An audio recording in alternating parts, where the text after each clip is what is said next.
but it is windy, with the wind bouncing over the hills of northern England and southern Scotland to bring some strong wind gusts to the northeast and some gales around northern and western coast of Scotland, along with heavy rain for a time. That rain sinks south overnight, and so by the start of Wednesday, it's wet for southern Scotland, Cumbria, Northern Ireland, and it is also increasingly windy through the Irish Sea. A mild night, though, a very mild night in places, 14 or 15 Celsius in the south. Colder further north, but actually a brighter day to come there for northern and northwest Scotland. A few showers expected later. It's through the central zone where we're going to see strong winds blowing through the Irish Sea, and Cumbria, southwest Scotland, North Wales seeing some very wet weather, risk of flooding in places. That rain sinks south on Thursday and Friday, and it stays mild everywhere.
A very busy Tonight Live. It's Mark Dolan in for Dan Wootton, and we are live with model and actress Linda Lusardi, sporting legend Ewan Thomas on whether Man United are looking for a new manager, and Professor Carol Sikora with good news about COVID. As ever, I'm joined by our superstar panel, Esther Kraku, Benjamin Butterworth and Carol Malone. All of that and much, much more. But first, the news headlines with Polly Middlehurst.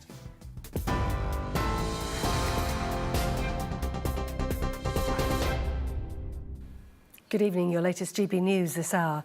The Metropolitan Police have apologised to the family of Biba Henry and Nicole Smallman for the initial response to reports they were missing. The sisters were both found killed in a North London park in June last year. Met Commissioner Cressida Dick said the way the force responded to the reports was below the standard we should have achieved and compounded the distress felt by their loved ones. The national living wage is set to rise 59 pence to £9.50 an hour from April next year. The Treasury announcement means full-time workers will see their income increased by more than £1,000 a year. The government says £5.9 billion is also being made available to help tackle NHS backlogs. Middle East Minister James Cleverly has called Iran's detainment of British-Iranian aid worker Nazanin Zaghari-Ratcliffe indefensible and unacceptable.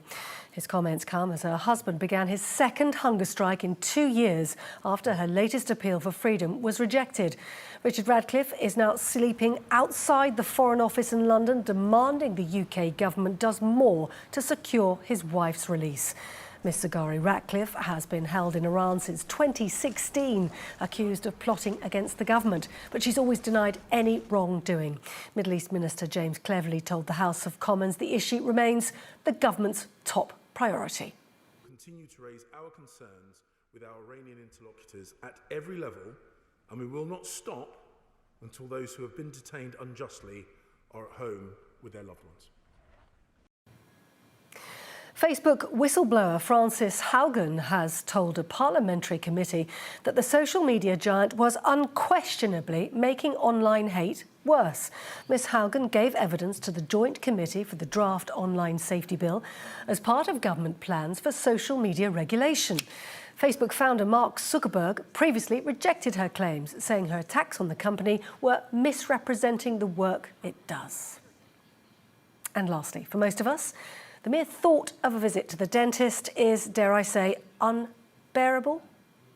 Spare a thought for the polar bear that's undergone root canal surgery at a wildlife park in Yorkshire. The 3-year-old named Sisu underwent an hour-long operation after keepers noticed the 600-kilogram animal had broken its tooth.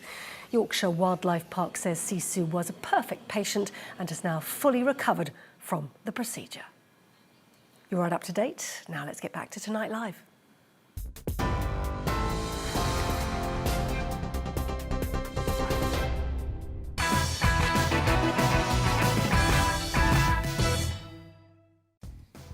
It's Monday, October the 25th. You're watching Tonight Live with me, Mark Dolan, in for Dan Wootton, who's having a well-deserved week-long break.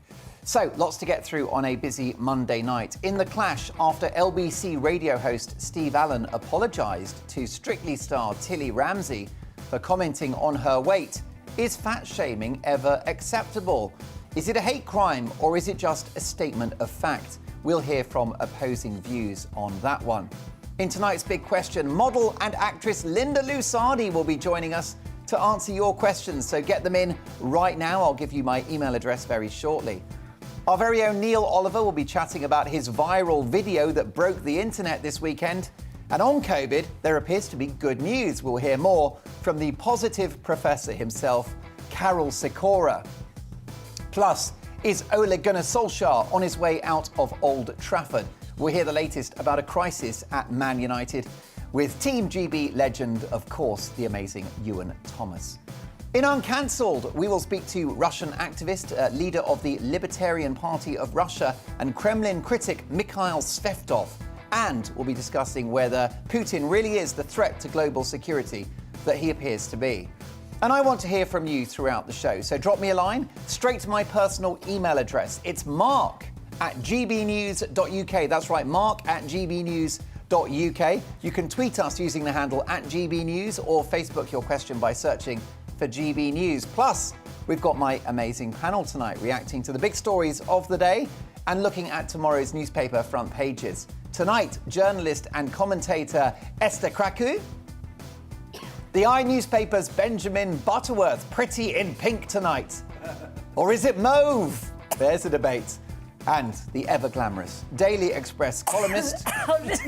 Not sure whether that coughing is ironic or if I'm being heckled, but it's the wonderful Carol Malone. So, a big 3 hours to come. I've got the dream team, as you can see. Can we get some Vicks for my lovely colleague Carol, or possibly Benylin? What are the best cures for a cough? Oh my goodness, it's all kicked off here. This, by the way, proof if you needed it, that it's live TV. Now, look, Carol, I'm very worried about that. We've got a situation there. Let's get Carol sorted out. And now, let's get to work.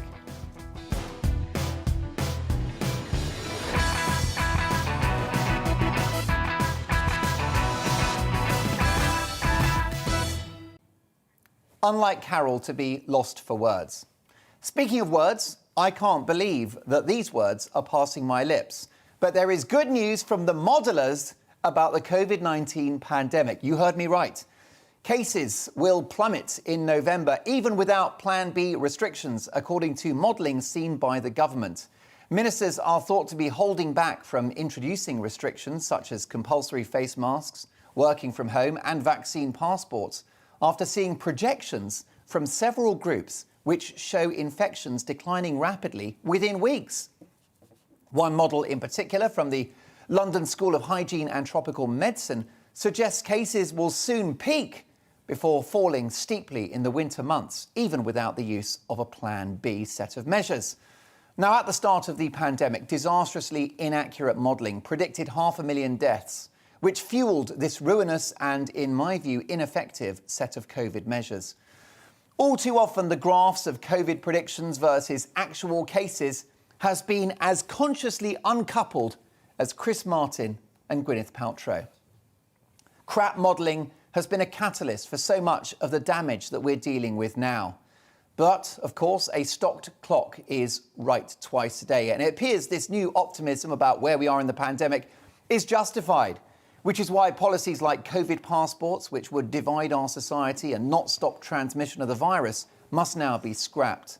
And it's time to reboot and recalibrate the vaccination programme, moving away from an obsession with everyone getting jabbed to a focused approach on the most vulnerable, with jabs and boosters for anyone that wants them.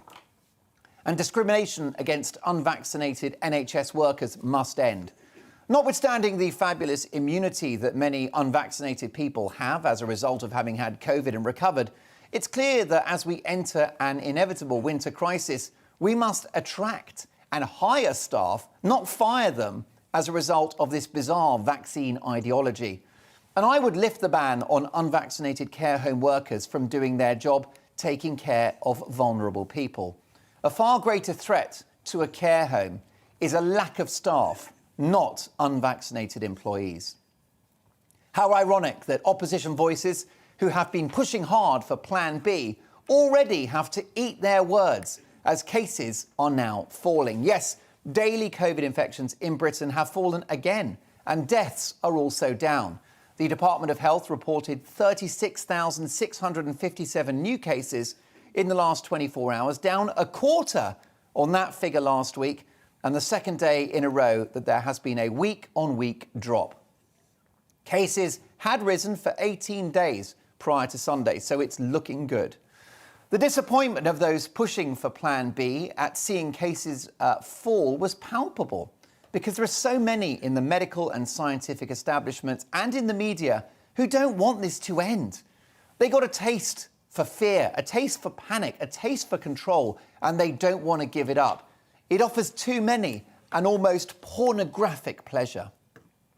Sajid Javid struck the right tone when he started the job as Health Secretary after the other guy left, the government's chipolata smuggler-in-chief, CCTV sex bomb Matt Hancock. Sajid Javid came into the job and said, we've got to learn to live with the virus. And this latest, more credible modelling demonstrates there will be no excuse not to restore our liberties, get back to normal, and set the country back on a path to recovery.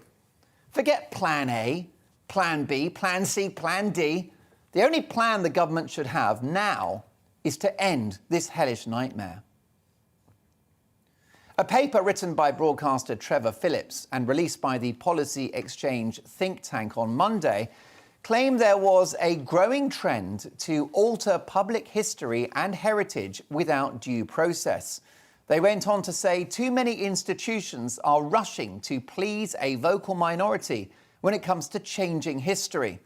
And it argues that decision makers should not give in to pressure groups and other activists. Now, in my view, this country is under intellectual, cultural and social attack from an ideological rump of hard-left bullies who want to deny basic human biology, who want to cancel great works of art, literature, television, film and music, and they want to tear down statues which have been there for decades or centuries. And now they want to tip X out and rewrite history. How dare the woke Taliban, not satisfied with decolonising Shakespeare and cancelling the Rolling Stones' early hits, how dare they attempt to retell the story of this country and the world? It's not in the gift of any one generation, particularly a cabal of blue-haired, nose-ringed, lettuce-chewing extremists, to reframe human history for their own narrow political ends. Because history is just that, his story. It's a record of the past dating back to the beginning. History is not opinion. It's events, moments, stories, anecdotes, experiences. Victories, triumphs, and yes, catastrophic losses. And it's not there to be hijacked by anyone. We are custodians of the human story, and you can't change the words on the basis that you don't like what you're reading. Holocaust denial, to use an extreme example, is the most horrific lie, an evil crime in itself. And Holocaust denial is a criminal offence in Germany. Because the Germans rightly understand that they need to protect the truth around that most horrendous chapter in their history. But whether it's a battle, a war, an election, a coronation, a storm, or a pandemic, history belongs to the world, and it belongs to every human that has ever lived. Anyone that thinks they can tear out the pages and copy and paste their own interpretation should have the book thrown at them. The government have got a fight on their hands, and it's one worth fighting. It's a hill to die on. Because in time, the public will get sick of this if they're not sick already. I believe that soon elections will be won and lost around these culture wars and this assault on our country. It's time to consign these woke warriors themselves to the history books. Insulate Britain are at it again, today literally gluing themselves to the road. Look at that. What an unedifying and embarrassing spectacle. Like the authorities haven't got anything better to do than peel these idiots off the pavement. Now you, my viewers and listeners, are so wise. So many of you have written to me saying that we shouldn't talk about these people. And you're absolutely right. The bottom line is it's time for all of us in the media to stop playing into the hands of these deluded nutters. They've glued their hands to the road, and I'm tempted to say, leave them there. But it's dangerous, and I don't want any of these people to come to harm, even if it was self-inflicted. And the longer they're out there, the more people will be stuck in traffic, not able to get to work, take their kids to school, or even get to hospital. Let me just say that these idiots haven't got glue on their hands, they've got blood on their hands. In the end, this campaign will implode because I fear there will be a tragic incident in which someone dies as a result of their selfish protests. And if that happens, their unrealistic cause will die with it. These criminals haven't just been applying glue to the palms of their hands, they've clearly been sniffing it as well. And with a collapse in public support, they've well and truly come unstuck.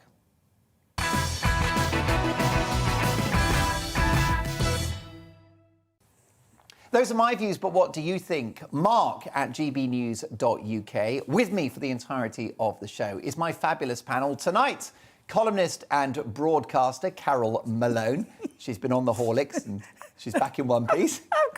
I've got a lozenge in, so please don't think I'm being disrespectful if I'm talking with, I've got a lozenge in. I've heard that line before, Carol. I might just get through the next part, but who knows? I may not. Can I offer you a fisherman's friend? No, I've got a menthol thing, but it's very kind of you. You've already bought my dinner tonight. I've got to tell people, he's actually just bought me some salmon tonight, which is very sweet, because I left my purse at home. Yes. So I take it all back because of his crease shirts. He's very lovely. We've definitely got to keep our panel well fed, because they've got their work cut out. And cackling in the background there was, of course, the sublime broadcaster, columnist from the I newspaper, senior reporter Benjamin Butterworth, rocking an excellent bit of knitwear just in time for the winter season. And a very old friend of mine, great to be reunited by social commentator Esther Kraku. And Esther, you were surprised that I'm taller than you thought I would. I know, you're so tall. Oh my gosh. I didn't realise how tall you were. No, because we've broadcasted for many years together, but never in the same room. You've always been online, on Zoom. Yeah. And I am tall, I'm 6'5". Yeah. And if you search Mark Dolan on Google, which I wouldn't recommend because No, everyone's got... you'll see what I used to watch you doing as a teenager. But the first thing that comes up is it just says Mark Dolan height. So there you go. Put you all The out second thing should be how thin you are, and I know why now. Because he drinks vinegar and water in the break. Oh. That's what he's drinking. On purpose? Cider vinegar. I There mean, it is. is that not vile? Oh, my drink. That is, I mean, don't understand. That is supposed to break down fat, which explains why he's so thin. He doesn't mean to be so thin, but, Well, That's- look, it looks like something that you'd Yeah, it does. submit to your GP. Yes, it does. I mean, look, Mark, let me say you are cancelled. That looks horrific. disgusting. I think so. I've cancelled myself on my own show. Well, look, we've got a dream team panel. It's great to have you on board as well. Do get those emails in. It's the best bit of the show when you write in. So mark@gbnews.uk. Reluctant as I am, as I mentioned in my monologue, I don't want to talk about Insulate Britain too much. But I do need to bring you up to date with this developing story. The government has just taken out its first nationwide injunction against climate activists blocking key roads. Those who breach the injunction will be in contempt of court and at risk of imprisonment and/or an unlimited fine. Now, Benjamin, I'm sure you're sympathetic to their message about insulating homes and being mindful of the environment. But would you take the view that these people have actually set the cause back? Do you know, I would. And actually, it was this morning I was listening to a report on a radio station where the reporter had been by these people that we saw in your opening credits, of the man who seemed to have glued his head to the road, which is just so stupid. It almost serves him right, frankly. But there had been an incident there where someone who had been cycling past, who said that they were a lifelong environmental activist, and they were so angry at this man glued to the tarmac because they said, we're running up to COP26, where so much energy and public support needs to rally behind environmental causes and Britain getting the world to do its various parts. And that these Insulate Britain activists are undermining and deflating so much of the public support for environmental causes at a time when that's really important. And so it's frustrated me enormously because they've done two things. One is undermine support for the green agenda, and the other is that they've played straight into Home Secretary Priti Patel's hands with her, in my view, rather dodgy anti-protest bill that's going through Parliament. I'm worried about that bill as well. But Carol, what do you think? I mean, you could argue that their message is a reasonable one, which is our homes should be more energy efficient. What's wrong with that? Well, because we've discovered that most of the leaders of this group don't have their own homes insulated. They're hypocrites. They're telling the rest of us to lay out thousands and thousands of pounds, but they don't have their homes. I think what Benjamin says is right. It is turning people against the cause. But more importantly, this stuff that they've introduced tonight, I wish I could believe that they would put them in jail. I don't believe they will. I think they'll arrest them. I think they'll take them to court. And I think very few will be in prison. I think there should be a set thing. If you get caught blocking a major road, 6 months in jail, no question, no argument. That's not sexy. That's not PR. That's not good publicity. That's a thing that they have to face. If they just get arrested and set free, it's like it's one of them for, we've caused a stir. And they want that in the lead up to COP. They've actually said that. So I don't, if I believe the government would imprison them, that would be good, but I don't. I think the best punishment was self-inflicted, that they glued themselves to the road. I mean, they should have left them there for 48 seriously, we hours. should just leave them and drive around them. Good hours. Just drive around them. That we let them sip on every few hours. I think they should have just left them there. Completely. But the thing I don't understand is, what makes you think you have the right to disrupt public life, to try and force us and bully us with a message? But I do think someone could die. But they're breaking the law, apart from everything. Protesting is legitimate, but it doesn't entitle you to commit crime. And that's what they're doing. Yeah, look, I don't disagree with the principles of what you said, but you do have a right to disrupt public life. You have a right to protest. You have a right to be disruptive, you don't to have be a right annoying, and that mustn't be undermined because that is important, and there have been many causes we'd all agree not of. to commit crimes. But I just think that these people. I'm sorry, I'm not convinced of their authenticity as individuals, and therefore that's besides the point. They have no if right an ambulance to do is this. behind you, you have to move aside. If the sirens are going off, you can't block an ambulance's way. What makes you think an individual on the road can do that? And they've already said, their leader has already said they're prepared to let people die and not let ambulances through rather than break the protest. I'd rather take them up on the And isn't it interesting that they took a week off? They said they were going to give the government a break. No, it wasn't for that. It was because it was half term and they were going off for a little bit of a holiday. Now they're back. They're hypocrites, all of them. They're hypocrites. Well, Steph's got strong views on this. Hi, Mark, put these activists in cages and throw rotten food and eggs at them. They might think twice about it then. Harsh words there from Steph. We'll get to more of your views very, very shortly. But coming up, Neil Oliver with a warning about what happens when you give your government too much power. But up next in The Clash, is fat shaming a hate crime or just a statement of fact? See you in 2.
Fergus is not pulling his punches. Spray the insulators and leave them painted and soaked on the road. Drag a few to one side to get vehicles through. If they glue themselves to the road, pull them off. Harsh words there from our unofficial Home Secretary, Fergus. Thanks for your email, Fergus. Do keep the opinions coming in. If you're supportive of the Insulate Britain protest, do drop me a line, because it's all about opinions here on this show. mark@gbnews.uk. Now, in the clash tonight, the radio presenter Steve Allen has apologised to Strictly star Tilly Ramsay for making comments about her weight on his show. Here's the offending audio. Steve, Tilly Ramsay is on Celebrity MasterChef Australia. Is she? Well, she can't blooming well dance. I'm bored with her already. She's a chubby little thing, isn't she? Have you noticed? Probably her dad's cooking, I should imagine. I'd just like to throw in my observation that I think that, to a degree, he was joking, particularly with that quip about Gordon Ramsay at the end. But my panel will debate this right now. Is there hypocrisy at work, by the way? Tilly's father, Gordon Ramsay, certainly isn't afraid of using the F word. Take a listen. Look at that. You guys, come here, you fat. Come here. All of you, come here. You go out there with this jacket. Hey, come here, you. If I tell you to get out there, I don't give a you got a thumb up, you fat crack. Get out there. Missy, come here, you fat mouth little stupid. Yes, chef. Crumbs. What a white-knuckle ride that was.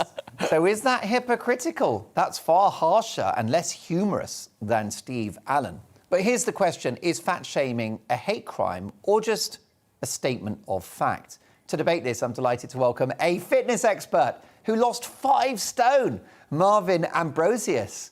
Also, I'm delighted to welcome Ate Jewel, a beauty journalist and diversity advocate.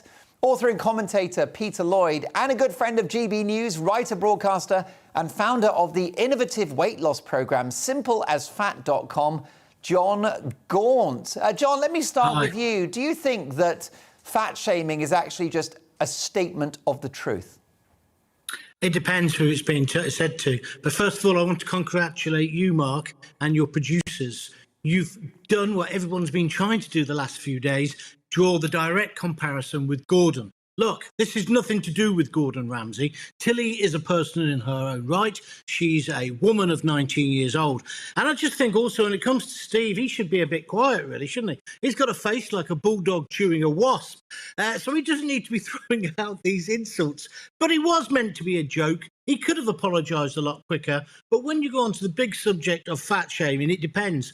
Listen, I was a type 2 diabetic for 15 years. I wish my doctor had said, you're too fat, lose some weight. Do you know about eating low carbs and high fat and protein? You could begin to reverse your numbers for your diabetes. Type 2 was.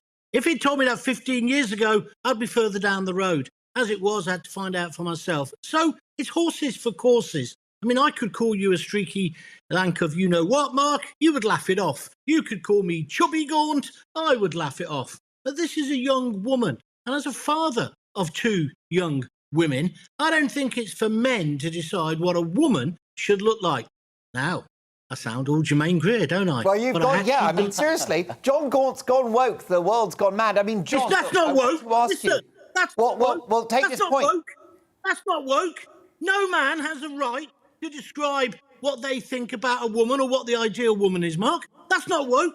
That's pure common sense and that's pure decency. He's an old man talking about a 19-year-old. Get over yourself. This is rank hypocrisy from you, because you are not just a weight loss guru. You are an excellent broadcaster of many decades standing on television and the radio. Some people have called you a shock jock, and you have benefited from free speech. You've been excoriated about every public figure, politicians and celebrities.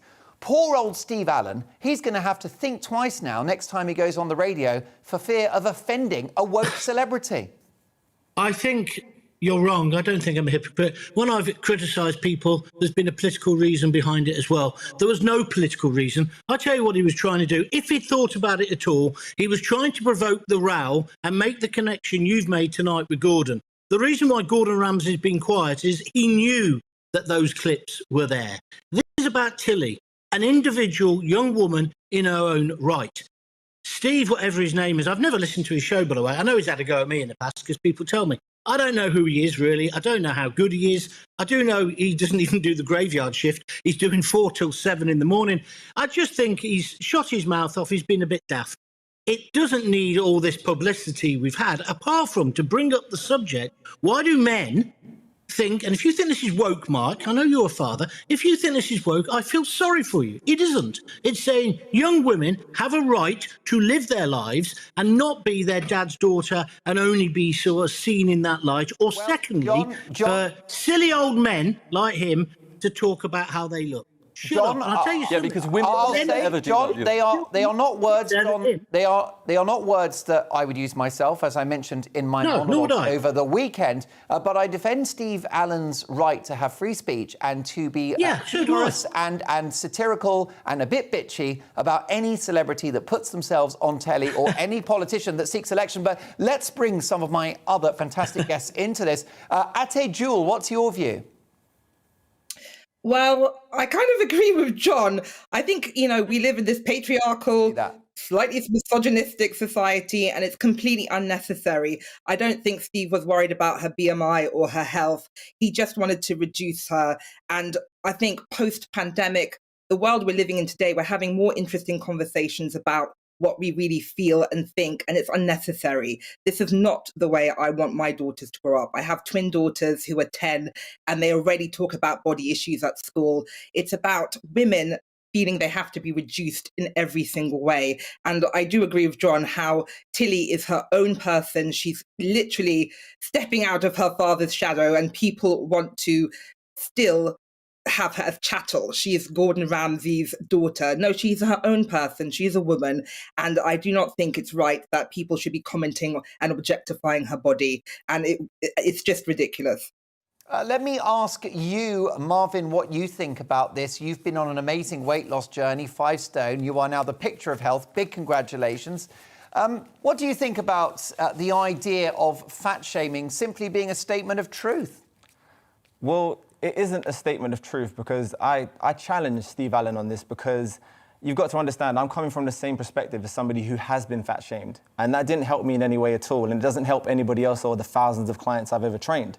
It's something that you've got to feel within yourself and know you want to change because you want to. Steve Allen saw an opportunity to bring Gordon Ramsay into a conversation to which he would create controversy to then have more people talking about it. Marvin, however, it was a joke. He said, he pointed out that, he said she was, let's just be polite and say curvaceous, probably because she likes her father's food. It was a joke about the fact that her dad's a chef. It was a joke her dad was a chef. We've had a sense of humour failure, folks. No, definitely not. If you're on a show every single day where you're provoking and always just stepping over the edge to try and offend without offending, which is exactly what Steve Allen does in his show, it's not funny. Marvin, he's ruthless about everyone. He's the British Joan Rivers. He gives everybody hell. We're talking about a 19-year-old girl. We're talking about somebody who's on telly. She's coming into herself.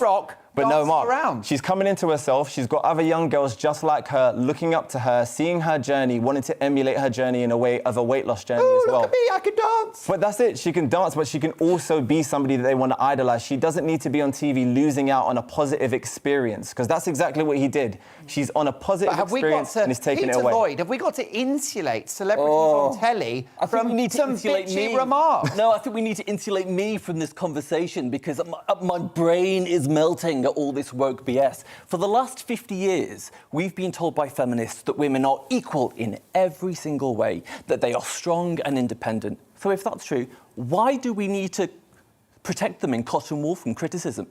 Men get insults like this all the time. I actually brought some examples with me here. When John Sargent was on Strictly Come Dancing, a female journalist at the Times called him a pig in sequins. Another female journalist at the Mail called him chubby chops. A third female journalist called him fat and bald with 2 left feet. All offensive. Right?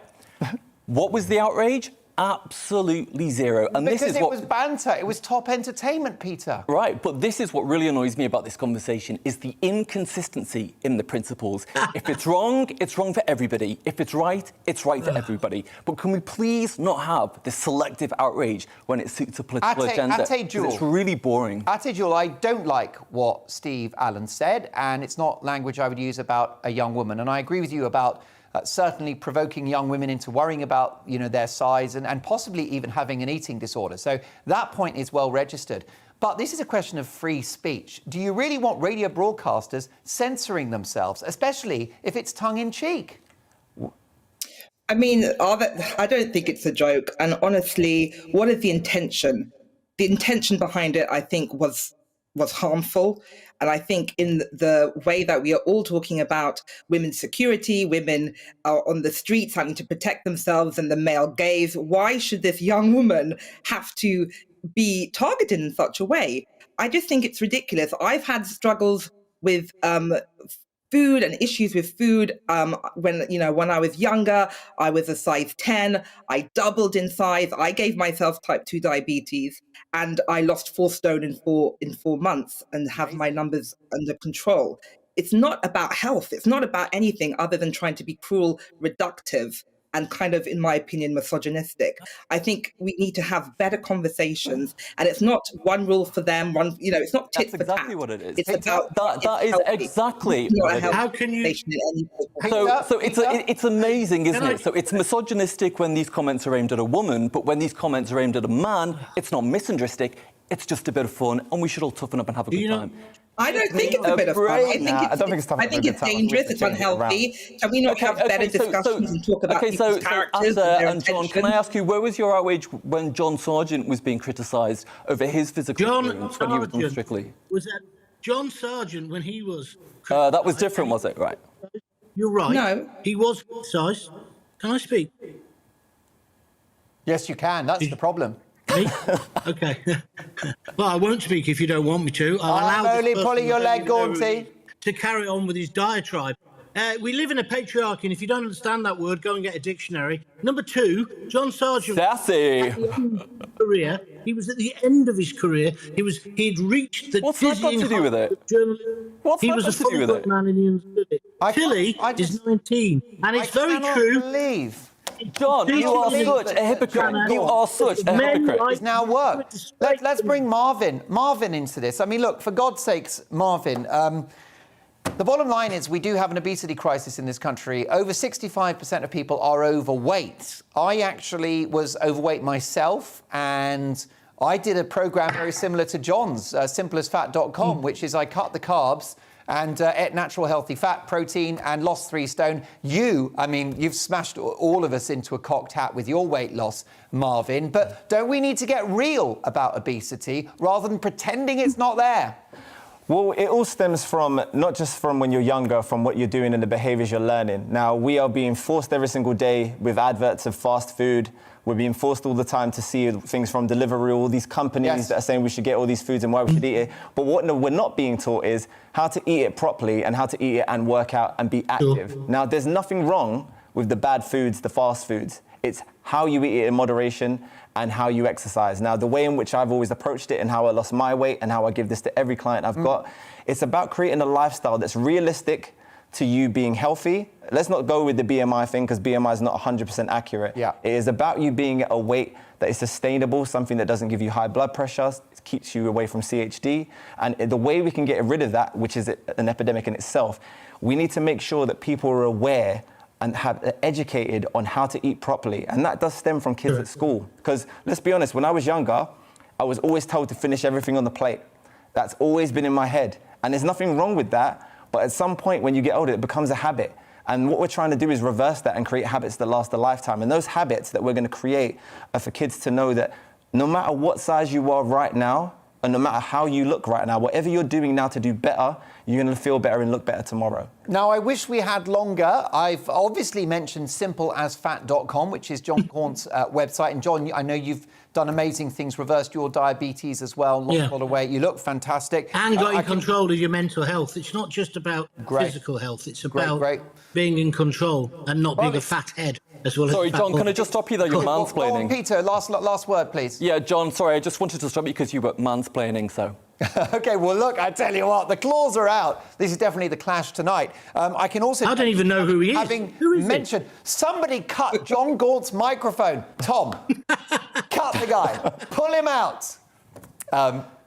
Also, we have Martin Ambrosius. He's got his own excellent website as well, and you'll find out about his fitness journey and how he can help you. MarvinAmbrosius.com. Is that right, Marvin? Yes, you can find me at that on www.fitfreaks.tv. Live workouts every single day of the week. Fitfreaks.tv. Become the best version of yourself. Yeah. There you go. Also, Dr. Ate Jewel, thank you so much for joining us. I wish we had longer. Beauty journalist and diversity advocate. How can people find out about what you do, Ate? Please say hello on my Instagram at @ajewel, also my website, atejewelbeauty.com. Thank you. It's great to be here talking to all of you guys. Definitely. Well, do come and see us soon. That's ATEH, by the way, Dr. Ate Jewel, and the very entertaining and deliciously opinionated broadcaster and author Peter Lloyd. That's not me. And he's not plugging anything. He's a man. He's independently wealthy. He doesn't need any of that stuff.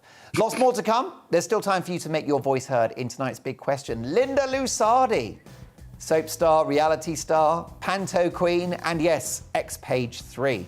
So get your questions in now. Mark at gbnews.uk. Tweet us using the handle @GBNews or Facebook your question by searching for GB News. I need a lie down. But before that, we've got Neil Oliver coming up. Is our relationship with the government completely broken? We'll discuss that after this.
Big reaction to my monologue about how history is being rewritten by the woke Taliban, and a fantastic email from Nina. Nina, thanks for your email, mark@gbnews.uk. Mark, it's very disturbing that a minority group of hard-left activists are bullying organisations to comply to their agenda. History cannot be rewritten. History is a set of events which have happened and cannot be changed. And I'm really concerned, says Nina, about what is taught in schools and universities. Ensuring history is taught factually is as important as free speech. In fact, they are one and the same fight. Well put, Nina. I couldn't agree with you more. Fat shaming. Patrick, as a bodybuilder for some time, I find it shocking how much sugar, dextrose, etc. is in the mass gainer protein powder. High calories and carbs is a must for lifting big. Just getting the balance right is hard. Thank you for that, Pat. And finally, let's have a look. Barbara on The Clash. I'm tempted to say what someone said to me. I'm sorry I called you fat. I thought you already knew. There you are, powerful words from Barbara. I'll get to more of your feedback shortly, but it's time now to look at one of the big stories of the week, as always, with GB News' very own Neil Oliver. Except that this week, Neil Oliver himself is the story. with a viral video of his monologue from his Saturday night show, which more or less broke the internet. In case you missed it, here's a clip. I ask myself if our leaders even like us. I've said before on this channel that I believe we, the people, are living now in a version of an abusive relationship with our government. Words I do not use lightly or to cause offence. Behavioural Insights Team, Nudge Unit. If your partner was using mind games and other psychological tricks to make you do what he or she wanted, always with the undisguised threat of unhappy consequences should you fail to comply or submit to those wants, you'd be right in thinking you were in an abusive relationship with that person. Here's the thing for me. For months, years now, I've been fighting to stay afloat in an ocean of numbers and statistics. They fly in the air like bullets and shells from all sides. It's been like standing in no man's land in the middle of an endless battle. I've mostly stopped reading the numbers and simply remind myself that this all began with 3 weeks to flatten the curve, and yet now we face lives hobbled forevermore. Brilliant stuff, powerful stuff indeed. I'm delighted to say Neil Oliver joins me now. Hi, Neil. Hello, Mark. It's good to see you. It's great to see you. Every Saturday, you write a thoughtful and thought-provoking monologue. What was so different about this one? You broke the internet. Almost 1 million people watched it on Twitter alone. Well, I don't know. I think what it principally tells me is that I'm just articulating and speaking out and giving voice to thoughts that maybe millions of people have. I, like you, have the great privilege of having a platform and an outlet, a means by to get my words and my ideas broadly circulated. And the fact that maybe 1 million people have watched it, I think it's not about me. It's about the fact that all those people are saying, yes, that's what I think. And I know it for a fact anyway, because on a smaller scale, all the time when I'm out and about around, I live in Stirling, and I walk around the town, I go shopping, I walk my dogs, and people of all kinds, all ages, approach me all the time. My wife and I, when we're out and about, and they say, thank you for saying these things. This is exactly what I think. I think the numbers that are attached to this clip that's gone out there and has attracted so much attention, it's just testament to the fact that this is what a vast number of people think. And the fact that is not being aired is a tragedy. It should be more broadly circulated. These ideas that I expressed are commonly held. And I think governments around the world, and certainly here at home, should be taking note. I'm speaking out as one person, but I speak up for the millions, the silenced millions.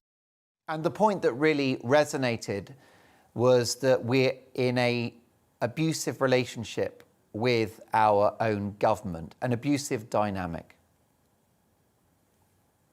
That's absolutely what I think, 100%. And I've said it before, and I will say it again if the situation doesn't change. I don't know why, but I hadn't realised until relatively recently.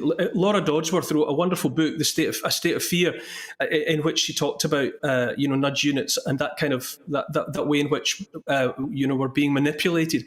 I hadn't realised that our government and many governments around the world were openly deploying psychological mind tricks to move people into a state of fear in order to, and once people are frightened, once people are feel that they've lost their moorings, they can be moved in any direction that a government wants. And I found that horrifying, and I find that horrifying.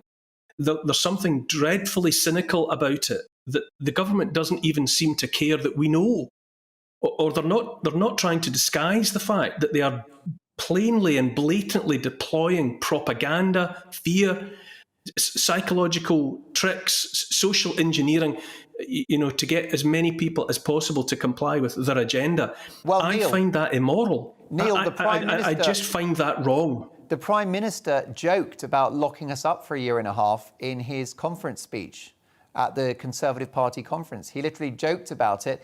The Deputy Madam Speaker of the House of Commons laughed as she decided there wouldn't be a vote on the Coronavirus Act. And Jacinda Ardern, the Prime Minister of New Zealand, happily admitted, enthusiastically confirmed that she's bringing back apartheid in New Zealand in relation to your medical status. So all of these public figures are hiding in plain sight. Yeah, they're not even hiding. Those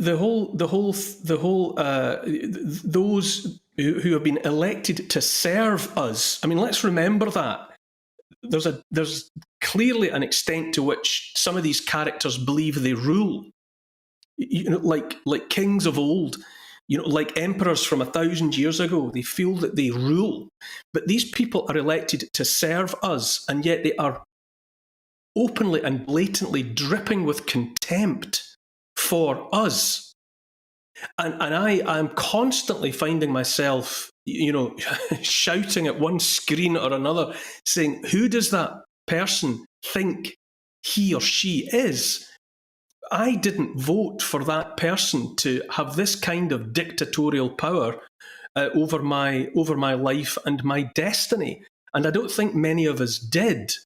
And I appreciate the fact that there are millions of people who, for all sorts of reasons, their jobs, their circumstances mean that they are too frightened to speak out. I get that and I understand it. However, I find myself in a situation where I can speak up, and I will speak up, and I will not be treated with contempt by these people. I will not stand by while those who are only elected figures adopt a position whereby they seem to believe that they rule over us, and they don't. You are the moral and intellectual conscience of GB News. You are the moral and intellectual conscience of the nation. You speak for millions, which is why your monologue resonated so powerfully. And I'm delighted to say that you will continue to have a voice and a platform. And you're back for your amazing show this Saturday at 7 o'clock, 7 till 9, every Saturday evening. The remarkable, the brilliant Neil Oliver. And why don't you jump on Neil's Twitter feed and have another look at that remarkable monologue if you haven't caught it. Next up, are Manchester United looking for a new manager? We'll ask Ewan Thomas. Hi there. There'll be some rain during the next 24 hours, especially in the north. Strong southwesterly winds for all, and those winds will be very mild indeed. At the moment, a westerly breeze is pushing showers in from the west, but those showers easing overnight. This next weather front bringing a thickening of cloud by dawn and some outbreaks of rain, especially to northern parts of the UK. But it's really through the evening that the showers disappear across many central and eastern parts of the UK. Clear skies then for eastern England, northeast Scotland as well.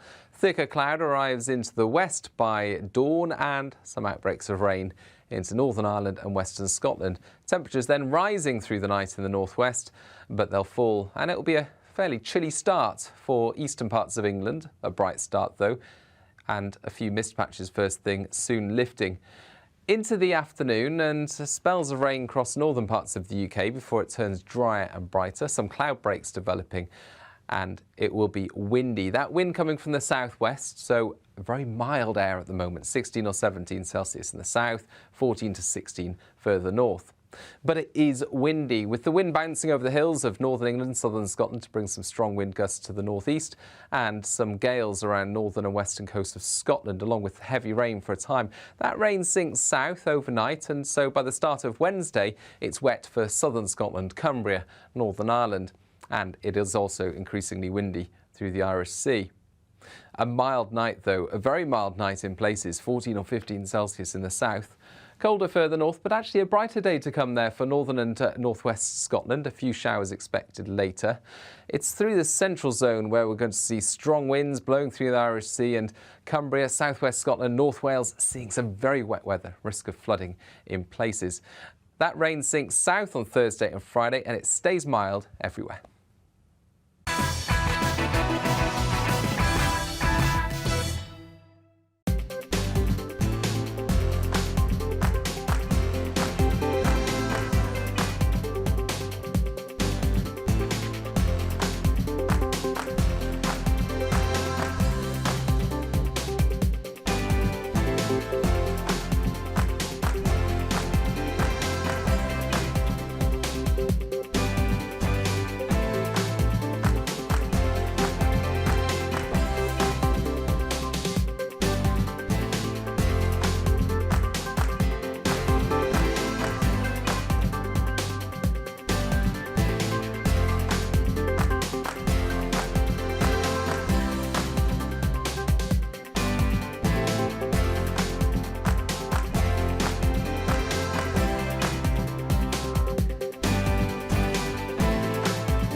On fat shaming, Christopher says, Mark, to extract entertainment from others' frailties is appalling, and cheap entertainment body size is an appalling target. Christopher, thank you for balancing that debate. It's all about opinions. Keep them coming, Mark at gbnews.uk. It's time now to catch up on the world of sport with the legendary British sprinter, the fastest man this side of the Atlantic. Anywhere, if you like. Ewan Thomas, MBE. And Ewan, Ole Gunnar Solskjaer was a Manchester United legend as a footballer, and he had pace as well, just like you. Of course, his incredible injury time goal secured the European Cup for his club, Manchester United, in 1999. But he's in trouble now as manager, going down 5-0 to Liverpool at the weekend. Yeah, it's not good. Listen, he was a club legend, and he is a club legend. What a player he was. But is that good enough to keep his job? I very much doubt it. I mean, you look at the history of Man United, and they've always had leaders off the pitch. You look at Sir Alex Ferguson, and no one was bigger than him. No one was bigger than the club. And my fear for United is that they're a team of individuals. And you look at Liverpool, they may not on paper have as many talented players, but they're so much better because they play as a team. And he's got a world-class lineup at Man United, but they just don't seem to play for each other. They don't try hard enough, and it's not good enough. And it's surely only a matter of time before he goes. Who might be available for the job, or who could be prized from their current club? What about Pochettino from PSG?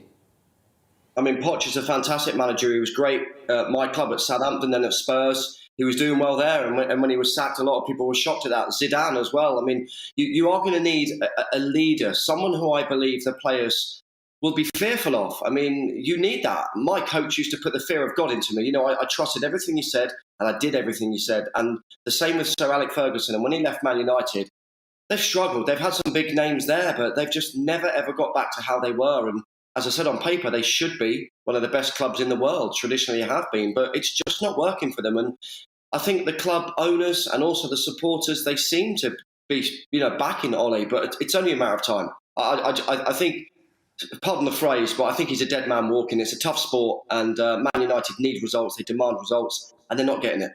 It's going to be tough competition for Man United, who are competing already with Chelsea, Liverpool, Man City, and now Newcastle, who are billionaires. So watch this space. It's never boring Premier League football. Meanwhile, in cricket, England all-rounder Ben Stokes has been added to the Ashes squad for their upcoming tour in Australia. He'd taken a break from all cricket to focus on his mental well-being, and he seems to be a new man, Ewan. Yeah, and I think he had to have further surgery on an injured finger as well. And he clearly was brave enough to talk out and say, listen, I need some time away from the sport. And that's hard to do. You're talking about someone who's at the top of their game. I've no doubt earning an absolute fortune to play cricket. And for him to say, listen, that's not the be-all or end-all, I need to look after my mental health, is a really good thing, I think, because cricket traditionally has been a sport where retired cricketers and even current players really do struggle with depression and anxiety and have all sorts of issues. I don't know whether it's the longevity and the time they have to be away from their loved ones and their family and so forth. I don't know. But it is a very lonely and tough sport, I believe. So for Ben to take time out, I have nothing but admiration for him. I think it was a brave thing to do, and hopefully that shows others coming through the ranks it's okay not to be okay, and even more so, it's even better to talk about it. You know, definitely talk if you're not feeling good. Amen to that. Ewan, catch you in a week's time. Looking forward already. The fantastic Ewan Thomas there with a sports roundup. So much more to come. And let me tell you, the emails are flooding in. I cannot keep up, but thank you for all of them. Mark says, Stuart, loving the show. Who said you only had a face for radio? Too many people, Stuart. What about this from Paul? And this is on fat shaming. Why has our society become so, he says, effing fragile? He's not pulling his punches. We used to say, sticks and stones will break my bones, but names will never hurt me. Paul's not happy. We've all got to man and woman up. Now, it's exactly 10 o'clock. Coming up, the big question with Linda Lusardi, the media buzz with my fabulous panel, and, of course, tomorrow's newspaper front pages. But first, the news with Polly Middlehurst.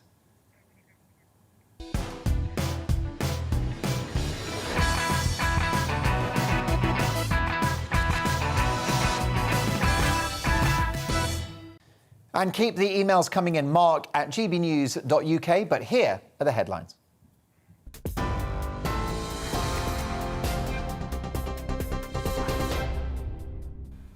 Your latest GB News headlines. And the Metropolitan Police have apologised to the family of Biba Henry and Nicole Smallman for the initial response to reports that the girls were missing.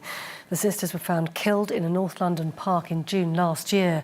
The Met Commissioner, Cressida Dick, said the way the force responded to the reports was below the standard we should have achieved and compounded the distress felt by their loved ones. The national living wage is set to rise 59 pence to £9.50 an hour from April next year. The Treasury announcement means full-time workers will see their income increase by more than £1,000 a year.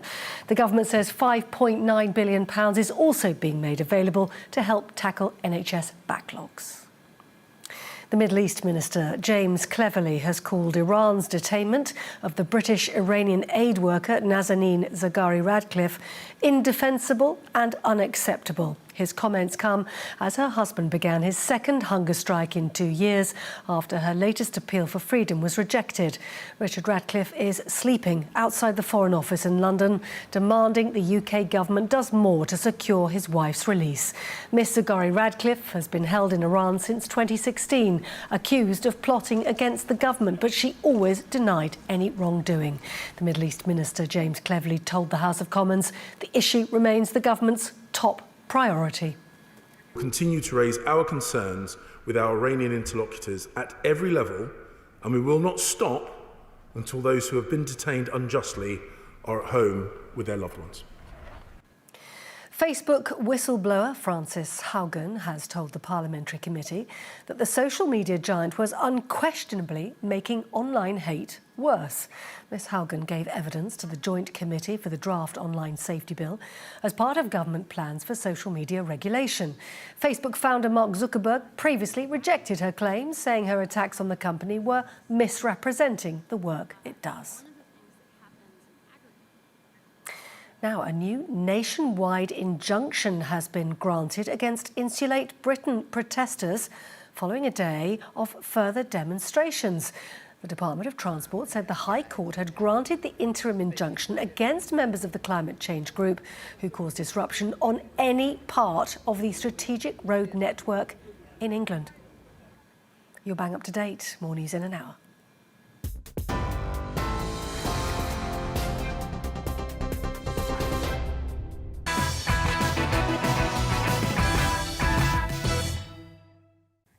Brilliant stuff. Thank you, Polly. Polly returns in an hour's time for more headlines. So many emails coming in about fat shaming, about Tilly Ramsay.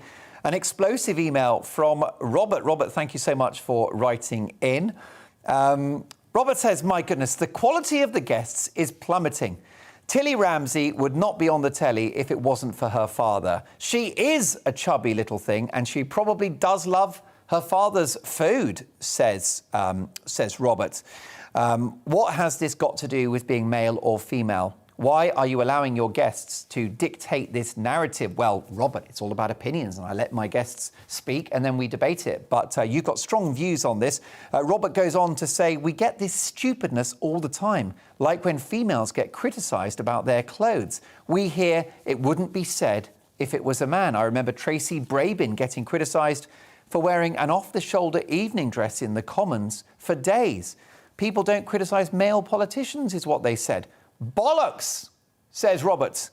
Always hearing how scruffy Jeremy Corbyn was, or how Boris is like a child who doesn't know how to get dressed. Stop allowing this to filter through our society, please, says Rob. Strong views there, you guys, honestly. You don't sit on the fence, do you? Also, from David. Dear Mark, I am fat, and I have no issue with people saying it. When people say I should get in shape, I reply by saying round is a shape. David, you are a legend. As I've said once, I'll say it again, the best bit of this show is when we read out your emails. So do keep them coming. Loving the interaction. It's time now for the big question, where you get to quiz top celebrities, public figures, decision makers and sports people, all via that cheeky little email address of mark@gbnews.uk. What can you say about my big question guest tonight? Where do you start? One of the most beautiful women in the world. A glamour model, a reality star, and a woman who has adorned the walls of more teenagers than the Beatles, the Spice Girls and One Direction put together. Linda Lusardi was born in Wood Green in North London in 1976. How is that possible? At the age of 18, she began appearing as a page 3 girl in the Sun newspaper and continued until 1988. Surely that's a record. She has appeared in the drama series The Bill, top TV soaps Hollyoaks and Brookside, as well as a stint on Emmerdale as Carrie Nichols. She's made movies. She's played Eliza Doolittle in Pygmalion. She's a panto star as well, a former panellist on Loose Women, a contestant on Dancing on Ice and Celebrity MasterChef. So there's more to this lady than just her plunging décolletage. I'm delighted to welcome Linda Lusardi. Hi, Linda. Hello. Well, I wish I was born in 1976 because I'd be an awful lot younger. It was 1956. No, it wasn't. It was 1958. Wait a minute. You've got to be kidding me. Steward's inquiry. Because when I read 76, I already thought that you were younger than that. Really? Oh, Yeah. well, I'm very impressed. Thank you. What's going on? Well, look, you're very well preserved, Linda. What's your secret? What is the key to eternal youth? I've never been called well preserved before. I don't know. I think. Jam. Yeah, I sound like a jam, exactly. No, I think it's just everything in moderation, really. I do like a drink. I do like eating curries, but I don't do it every single night. I think it helped that I married someone 10 years younger than me, so it's kept my mind younger, and I'm up with computers and all the stuff that's going on at the moment. So I think maybe that has helped mostly, I think, being married to someone younger. Well, it definitely helps. Well, he is surely the second luckiest man in England behind me, of course, in relation to Mrs. Dolan, Linda. But look, I wonder whether the secret of your success is you've had a long career and you love to work. Your career continues apace. You are going to be in Panto this year in Whitley Bay. Tell me more.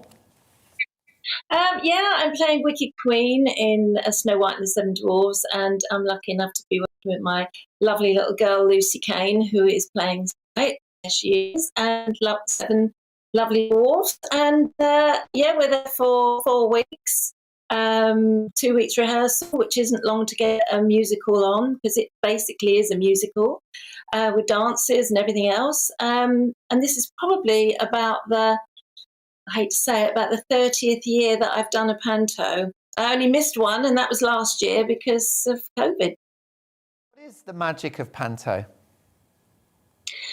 I think it's brilliant because it's kids' first introduction into going to the theatre, and hopefully they carry on going through their lifetime. It's about the only show you can shout back at the stage and really get involved. And the kids love it, families love it. There's not many shows that grannies can enjoy and 2-year-olds can enjoy as well. And it's just been part of my life for so long that Christmas really wouldn't be Christmas without panto. Yeah, and you're fantastic at it. 3 decades, that's quite remarkable. You also are a photographer, so tell me about that. Yeah, I used to, when I was modelling, take pictures of people and, just amateur pictures. And all the darkroom stuff and everything else put me off, because really the most important thing in a picture, apart from your subject, is the lighting. And I know all about lighting and making women look lovely in pictures and, doing dramatic lighting on, character actors, etc. But when digital photography came in, I started to do it a bit more professionally. And I had a studio built, and I now take pictures mainly for people in the business. I've done everybody from the Hoff to the Osmonds to you name it. I've had so many celebrities in the studio, and I do enjoy it. It's still a hobby. I don't do it every day. So it's just nice to have it occasional, making a living, really. What kind of a subject was David Hasselhoff? Well, he was easy to photograph because he was very animated. I certainly didn't have to ask him to smile very much. I don't know if I can tell you this story. Oh, Linda, this is GB News. It's the home of free speech.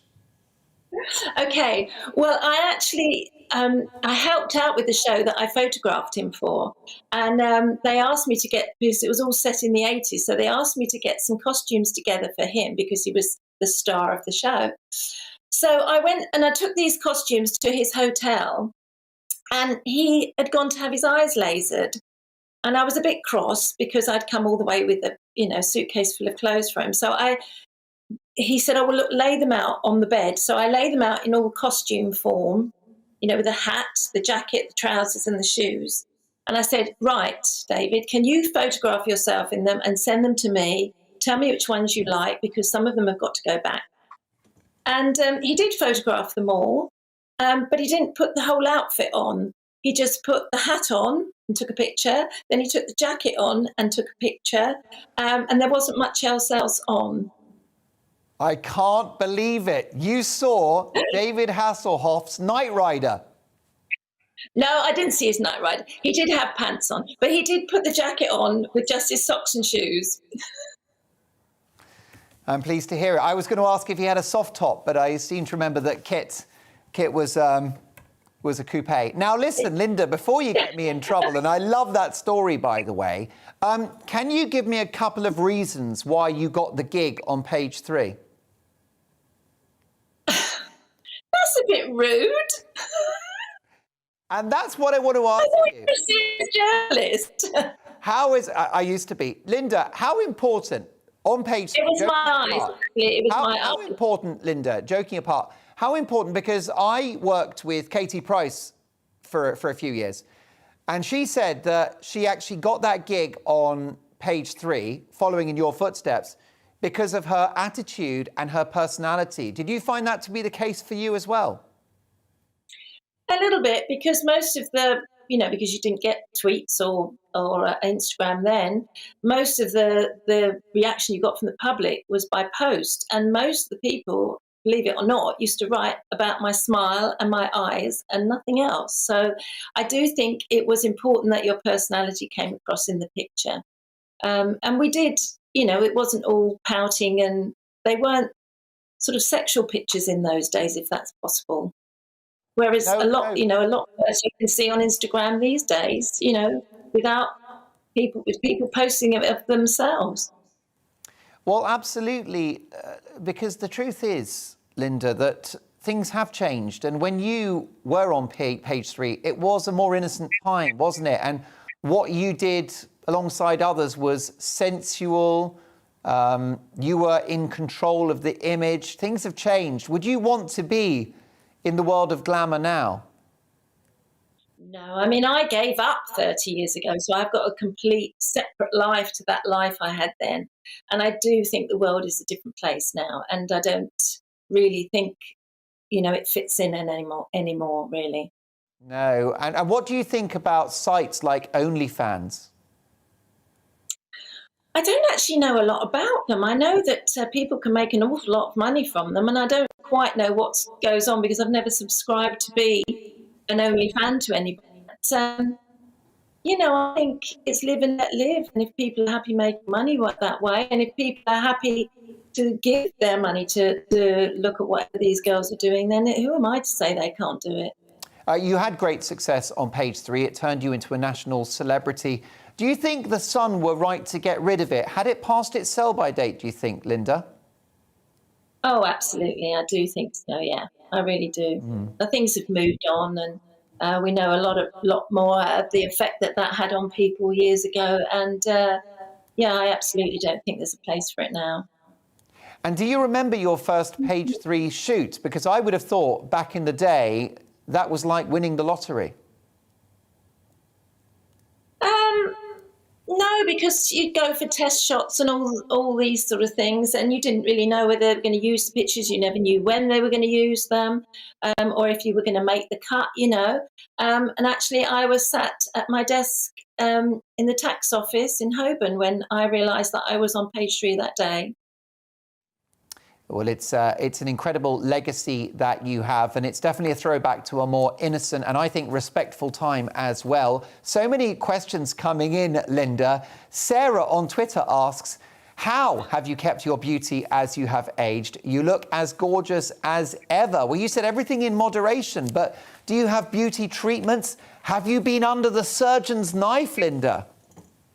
No, but I do a show called Beauty Angels, and we do go and have a lot of tweakments, which don't involve knives, but they do involve a few needles and machinery and bits and bobs that you can use on your face. We started this show during lockdown, me and Debbie Arnold, you can see there, and it's had a great response. And things are moving all the time in the beauty industry, and we're just bringing and highlighting it to the public, the ladies out there, and the men out there that perhaps want to, enhance themselves, but without surgery. How can people find out about Beauty Angels? It's on YouTube. We've done 10 episodes so far, and we've covered everything from, because a lot of the tweakments, as we call them, men are having done now, whether it be rejuvenation or fat removal, or there's so many things you can have done. Really lovely treatments like hydrofacials that clean out all the pores and help with the wrinkles, and Profilo, and there's lots and lots of things you can have done.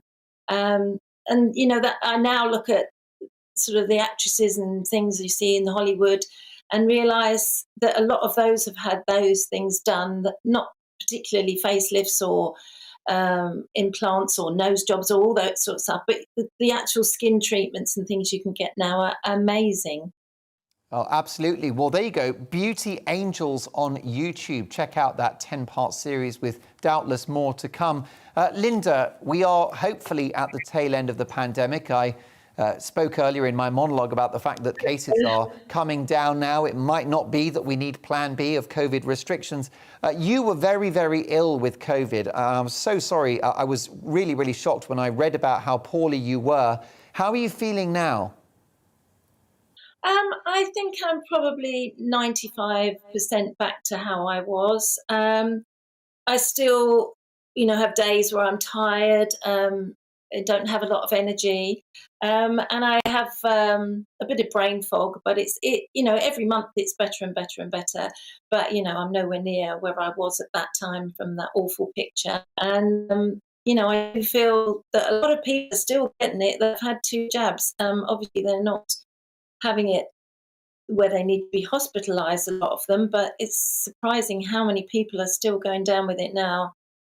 Definitely. Well, Linda, it was a terrible time for you, obviously, and your family, but I think it was an important story because it reminded people how potentially serious COVID can be, including for a healthy, fit person like yourself. I've got a question from Protest Lockdown. Clues in the name. Do you agree with vaccine passports? Yeah, we've got passports for everything else, haven't we? It makes no difference if you've got a vaccine passport. For me, it's not an invasion. I'd like to let people know I've had 2 jabs. I'd like to know if I'm sat next to somebody who hasn't had 2 jabs. So I am for the passport, yes. Linda, I've got another great question. So many fantastic questions from my viewers. Jim, thanks for this. Jim says, would you still go topless for a tabloid newspaper? No, I wouldn't. No, things aren't quite where they used to be. And I put them away permanently 30 years ago, and they're not coming out again. Look, I tell you something. What a terrible shame that is for your millions of fans. But I've got another one for you, and this is from I believe it's Benny. Is that right? Who used to get more fan mail during your Page 3 modelling days, you or Sam Fox? I wasn't collecting her posts, so I have no idea. I think it's Lusardi all the way. Also, another question. Do you believe the modelling business is ageist against models over 50? Benny? Not anymore. No, we have all shapes and sizes and ages now. And I'm really, really pleased to see it. Most adverts you see for Marks and Spencer's or John Lewis, they've got grey, over 50s. That you would never have seen 10 years ago on telly. I think it's fantastic. What about acting? I mean, we would need an hour, 2 hours to talk about your career, because not only have you been a reality star and, of course, a glamour model, but you've been in some of the biggest soaps in the country. What was your best job on telly as an actress?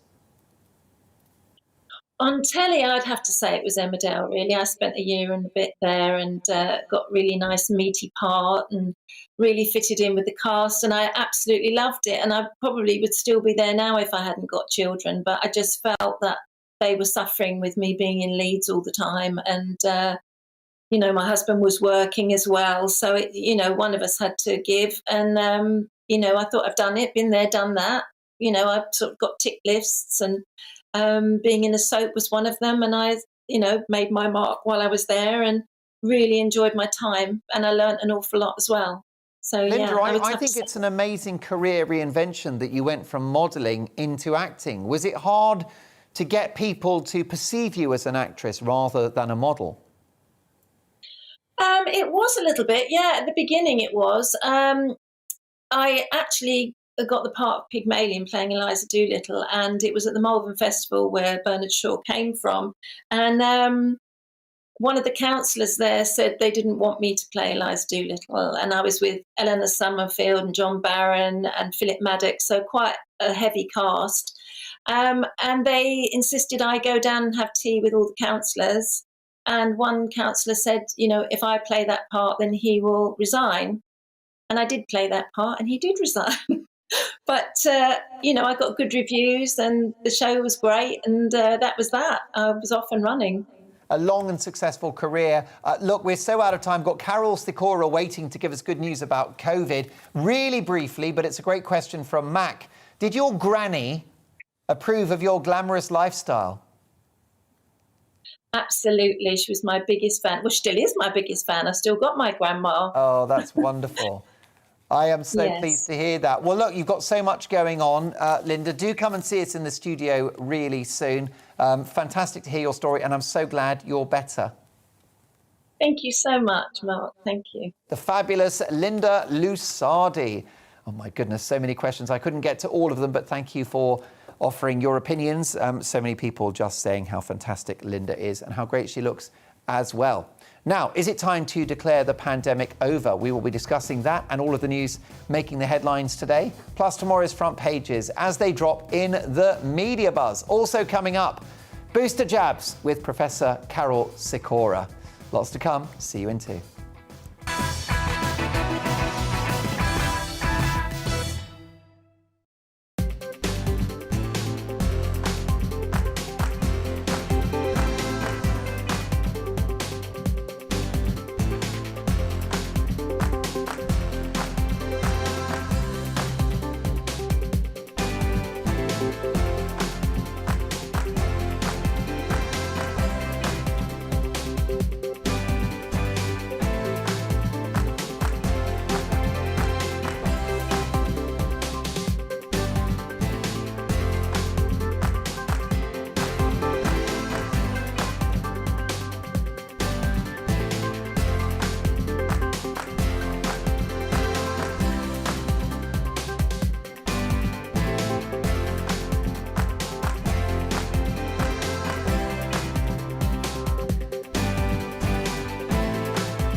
Neil from Doncaster has said, Mark, Linda Lusardi was a poster on my wall as a teenager. She was a poster on my wall as a teenager. Neil has happy memories of Linda Lusardi.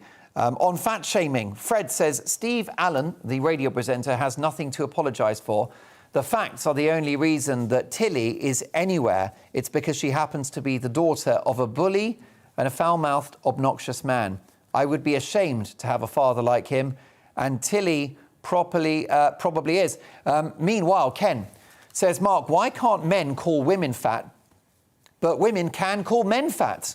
Where's the equality in that? Only difference is that men don't care. Everyone just grow up and stop squabbling over the little things.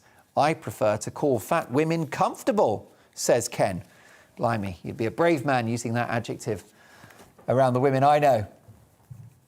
So it's time now for The Outsider, a brand new section of the show where some of our favourite GB News commentators have the chance to sound off on an important issue to them that's often being ignored by the rest of the media.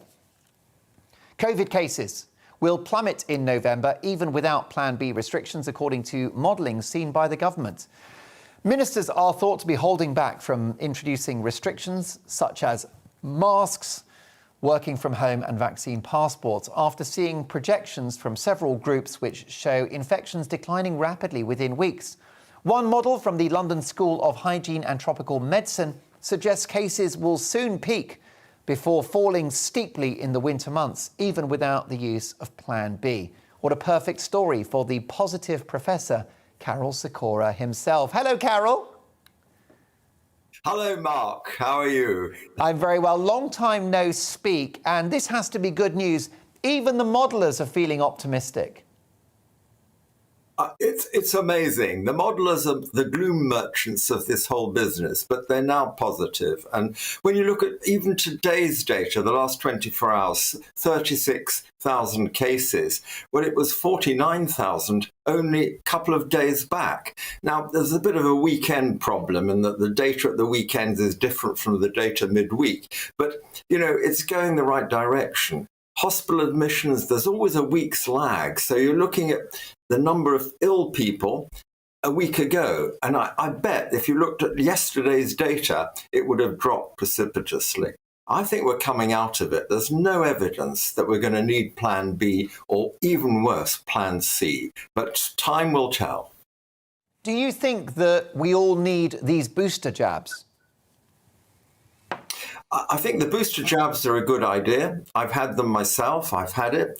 Very efficient. I went to a retail pharmacist in Maidenhead near me, made a booking. Within 5 minutes, I was in. And within 6 minutes, I had the needle in my arm. How cool is that? You try getting an NHS outpatient appointment to go at that sort of speed. It was fantastic. And, pleasant people. And I was out on the road 10 minutes just waiting. So I do encourage people to get the booster.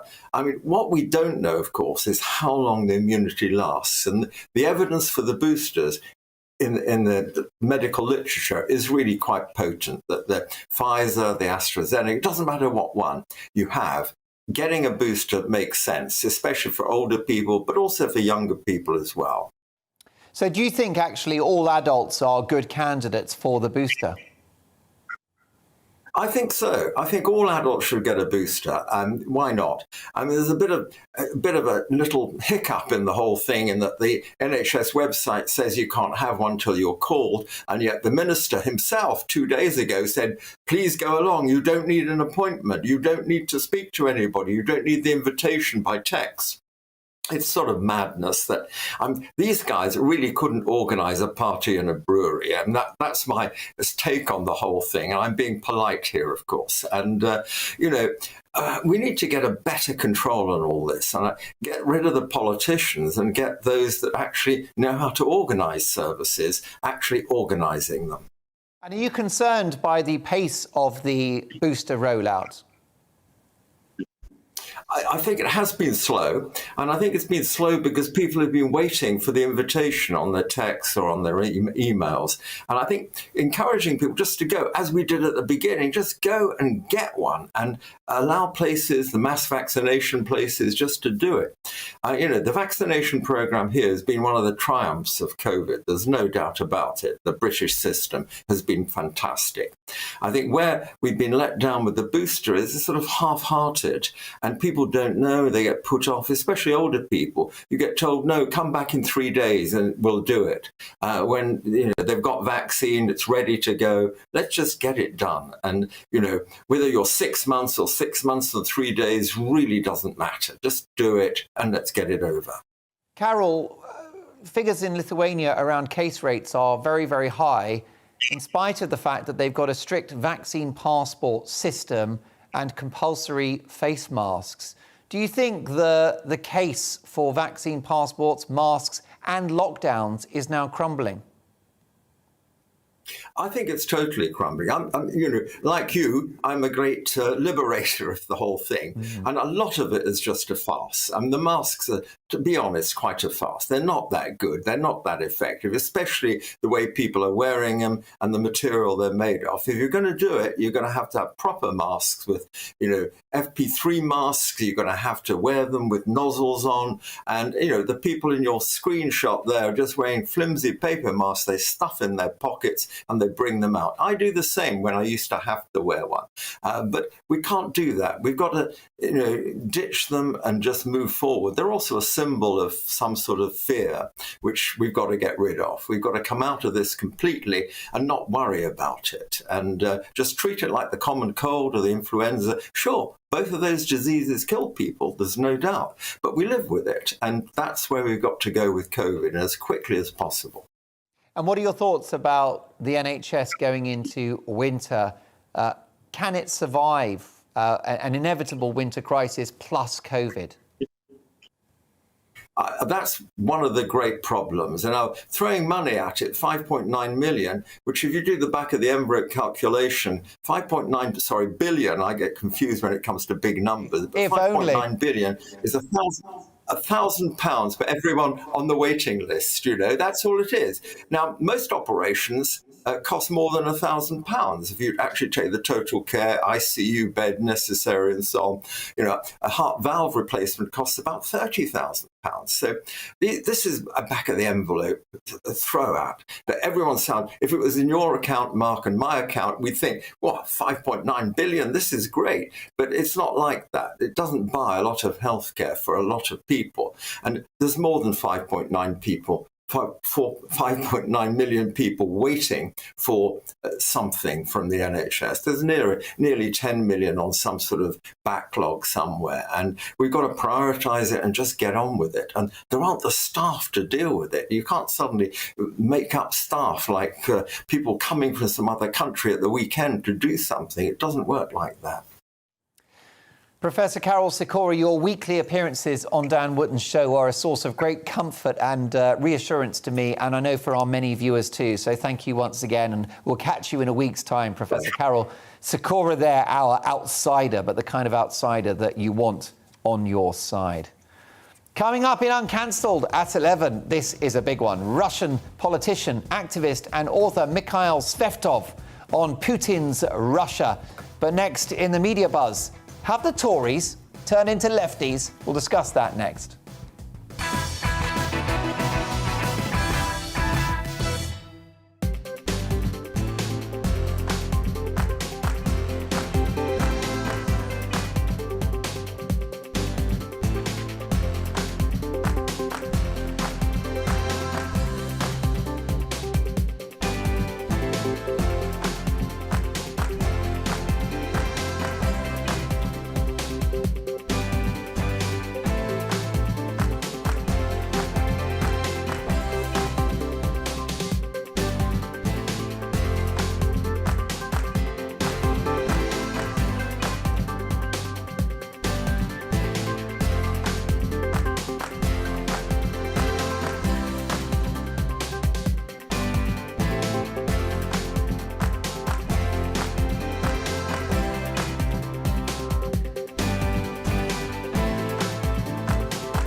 On erasing history, Sandra has emailed the programme. Hi, Sandra. Thank you very much for your email. I've just heard that the Welsh Government have a list of things and places that need to be cancelled, one of which is a town called Nelson, which was named in honour of Horatio Nelson, who, let's face it, saved this country from the French. He never owned any slaves, and by all accounts, it was a throwaway line in the letter he wrote that started this nonsense. I wonder what's next. Will his name be erased from everything around Milford Haven, where there is a Lord Nelson Hotel and several other things and places named after him? Apparently, we are already erasing Thomas Picton from history. Makes you wonder what's next. I'm sick to death of this woke nonsense. Thank you, Sandra. It's time now to look at the big stories of the day in our media buzz, and let's have a look at tomorrow's front pages. Let's start with the Metro, shall we?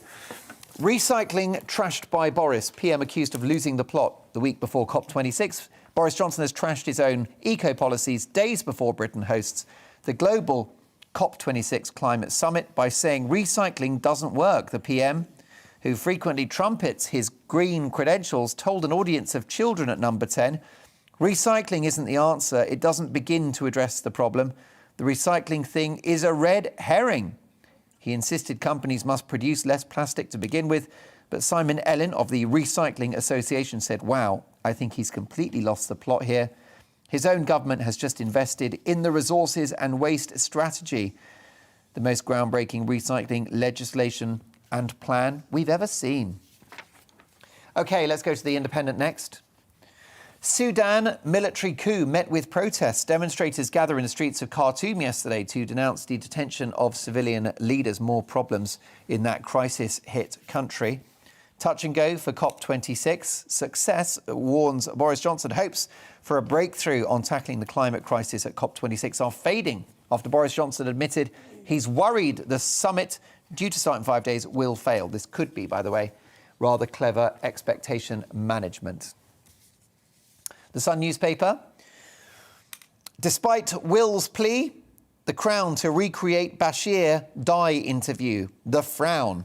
The Crown is to dramatise Martin Bashir's disgraced Panorama interview with Princess Diana, despite her son William's plea for it never to be broadcast again.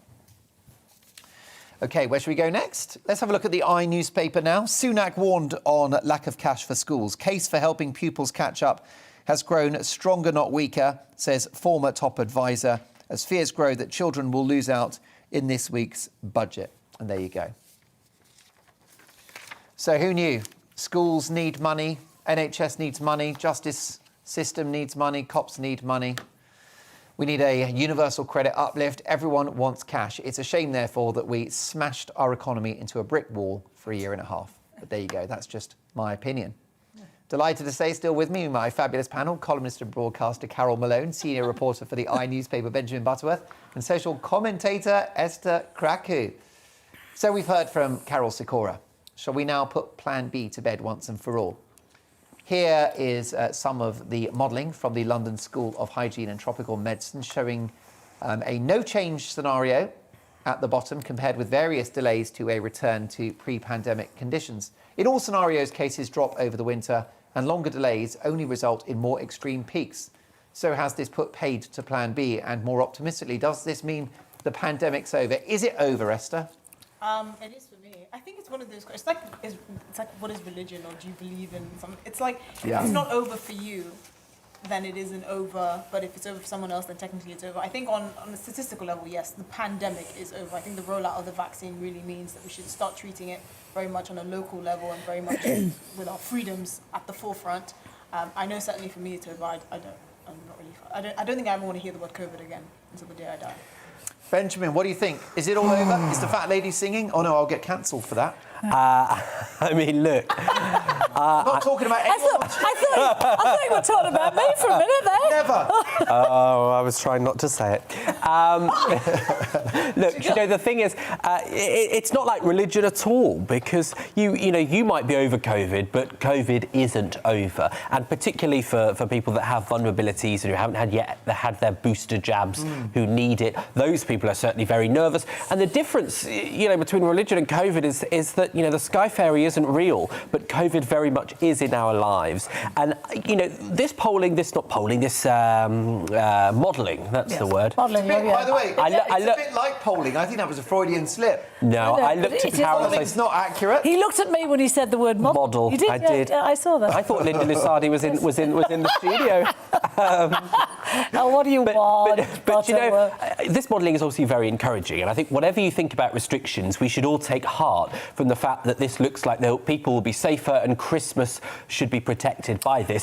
But I think we should all still, you know, have basic careful behaviour. I don't think we should be all over each other. But the messages are still very mixed. Today we had the Joint Vaccination Committee saying that we should be implementing Plan B right now. So masks, you know, more social distancing to prevent another lockdown. So they're still trying to control people and terrify them. Yes. And on the other hand, we had the, what's it called? It was the London School of Hygiene and Tropical Medicine saying, you know, forget Plan B. There's not going to be this terrible thing. The cases are going to fall rapidly. It's going to go down to 5,000 a day.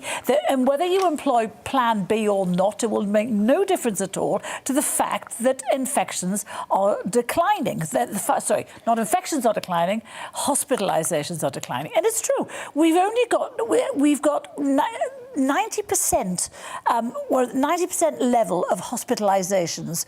It's less than it was in the beginning of the pandemic in the last winter. So, you know, we've got so many less people in hospital, so many less people dying. Yes, people are getting it, but the vaccination is stopping them from becoming terribly ill, which to me is the success story. We haven't got rid of flu. We've got the vaccine. Should your mate, Keir Starmer, be embarrassed for being obsessed with rolling out Plan B? Well, he changes his mind every 10 minutes, so I don't know how you'd even... last time I checked, Labour still want Plan B, by the way. Yeah, I mean, I understand that they do. Look, I mean, let's telling people what to do. Let's be clear about controlling people. Let's be clear about what Plan B is. Plan B is not a lockdown. It's okay, and so you know these things are there to try and stop any need for a face lockdown. coverings. Can I work just point from home? out? I made absolutely clear what Plan B was there. No, you're not listening. Pay attention. I am, but face coverings, working from home, socially distancing. That has an impact on society, on mental health, and the economy. Look, we don't want a lockdown, but you know, I think Plan B it shows the strength of argument actually for so-called vaccine passports, as far as I'm concerned. You know, given the success story that we've had, and as Carol just illustrated, you know, the death numbers are so low in this country, which is one of the reasons why we shouldn't need that stuff. But that, for me, says that the key factor, our only protective wall, is the vaccine, and so these people that are refusing it but are still going into inverted commas risky situations where you could spread it, where people could get sick, I think there should be a pressure on those It sounds like he's talking about Jesus. Well, the only salvation for society. But it isn't. But he is a bit of a messiah, isn't he? Literally, it sounds like he's talking about Jesus. You know what? And I think the very naughty boys should have to get the COVID vaccine. He owns sandals. But look, the thing about it is, a lot of... I don't wear them with socks. A lot of people will be shocked about your continued support for COVID vaccine passports. Look at Lithuania, who have a brutal regime of vaccine passports. Their cases are through the roof. But hang on. 1,650% more cases than mask-free, vaccine passport-free Sweden. But, well, I mean, Carol, go ahead. No, I was just going to say... Carol, please. It's not personal, because I actually really think there's been a big story today milling around about Sajid Javid still hasn't decided whether he's going to make the vaccination compulsory for National Health Service workers. And I just think he shouldn't even be thinking about the question. Of course they've got to have the vaccine. You know, Chris Whitty doesn't say much that I agree with in this life, but what he does say is that for National Health workers, it's a professional responsibility. People have to have the vaccine. People generally should have the vaccine. It's a social responsibility, that. But, you know, if you're working, certainly with an NHS and dealing with the most vulnerable people in society, you have to be vaccinated. There shouldn't be a question. And the fact that Sunak hasn't made it mandatory so far, I'm amazed at. We shouldn't have to be persuading doctors and nurses to protect their patients from COVID. But also, you know, Mark and Esther, I imagine you disagree, but completely. But one of the things that I find surprising about that, well, it was already required to have certain vaccines to do certain jobs in the health service. Hepatitis C. Yeah, Hepatitis B. Yeah, is the best example. And I didn't notice anybody being outraged or thinking that was wrong. And this is a much greater threat, especially to people that work in hospitals, than Hep B, generally speaking.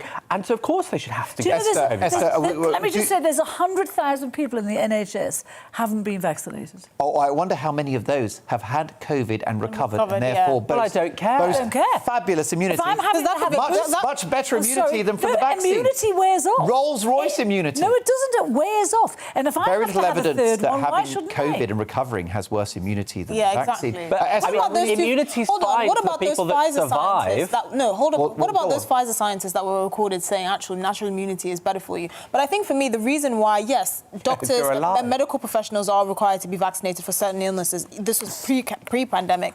I think my issue is are they still not individuals that can still choose what goes in and out of their bodies? Like, I don't understand this. I don't understand the argument that they should have to do it for this particular job. It should be recommended, but I don't think they should have to do it. I think we should... My issue is that the fact that we're not respecting the individual choices of people, and that's the biggest issue I have. But the right of the individual surely is less important than the rights of the majority, and especially the rights of vulnerable people in hospitals. I wonder whether, though, folks, more people will sadly die because there aren't enough nurses and doctors working in the NHS because they've been sacked for not having the vaccine. But the thing is something that should be considered as well. But it's a fair point, isn't it? Doctors, no, but it is a fair point. Shouldn't have to be persuaded that the vaccine is the right thing to protect people from getting COVID. We know that at the height of the pandemic, half of the infections that we were seeing in the country were happening with people who went into hospital because they went in for other things and they were catching COVID. And that, Carol, is because you will never control COVID in a hospital setting because it's a remarkably easily transmitted virus. Yes, all the more reason to have the vaccine. OK, fair enough. Well, look, that's what Carol thinks, and Carol and I disagree. It is all about opinions. Let me know yours. Mark at gbnews.uk. I'll come back to Benjamin and Esther on that one as well. But after this, the media buzz continues. We'll be asking if COP26 is a complete farce, and also in uncancelled Russian politician activist, the man standing up to Vladimir Putin, joins me live, and he's risked his life to do just that. But first, let's have a bit of weather. Hi there. There'll be some rain during the next 24 hours, especially in the north. Strong southwesterly winds for all, and those winds will be very mild indeed. At the moment, a westerly breeze is pushing showers in from the west, but those showers easing overnight. This next weather front bringing a thickening of cloud by dawn and some outbreaks of rain, especially to northern parts of the UK. But it's really through the evening that the showers disappear across many central and eastern parts of the UK. Clear skies then for eastern England, northeast Scotland as well. Thicker cloud arrives into the west by dawn and some outbreaks of rain into Northern Ireland and western Scotland. Temperatures then rising through the night in the northwest, but they'll fall, and it'll be a fairly chilly start for eastern parts of England. A bright start though, and a few mist patches first thing, soon lifting. Into the afternoon, and spells of rain across northern parts of the UK before it turns drier and brighter. Some cloud breaks developing, and it will be windy. That wind coming from the southwest, so very mild air at the moment, 16 or 17 Celsius in the south, 14 to 16 further north. But it is windy, with the wind bouncing over the hills of northern England and southern Scotland to bring some strong wind gusts to the northeast, and some gales around northern and western coast of Scotland, along with heavy rain for a time. That rain sinks south overnight, and so by the start of Wednesday, it's wet for southern Scotland, Cumbria, Northern Ireland, and it is also increasingly windy through the Irish Sea. A mild night, though, a very mild night in places, 14 or 15 Celsius in the south. Colder further north, but actually a brighter day to come there for northern and northwest Scotland. A few showers expected later. It's through the central zone where we're going to see strong winds blowing through the Irish Sea, and Cumbria, southwest Scotland, North Wales seeing some very wet weather, risk of flooding in places. That rain sinks south on Thursday and Friday, and it stays mild everywhere.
More emails coming in about the model and actress Linda Lusardi. You all love Linda to bits.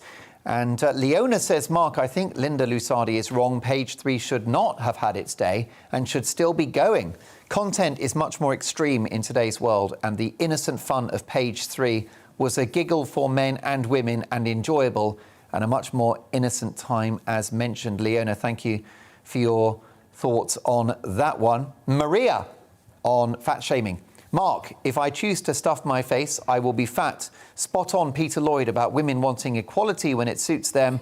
And I am a woman, but definitely not a feminist. Maria, thank you as well for your thoughts. Keep them coming. Mark at gbnews.uk. Rishi Sunak is about to crack open his wallet yet again by raising the minimum wage. The Chancellor is expected to announce the change in Wednesday's budget. Of course, we will have a Tonight Live budget special for you in 2 days' time. And, of course, fantastic live coverage throughout the day here on GB News, the country's fastest-growing current affairs television network. The basic rate for the nation's lowest earners have been boosted from £8.91 an hour to £9.50, a rise of 6.6%.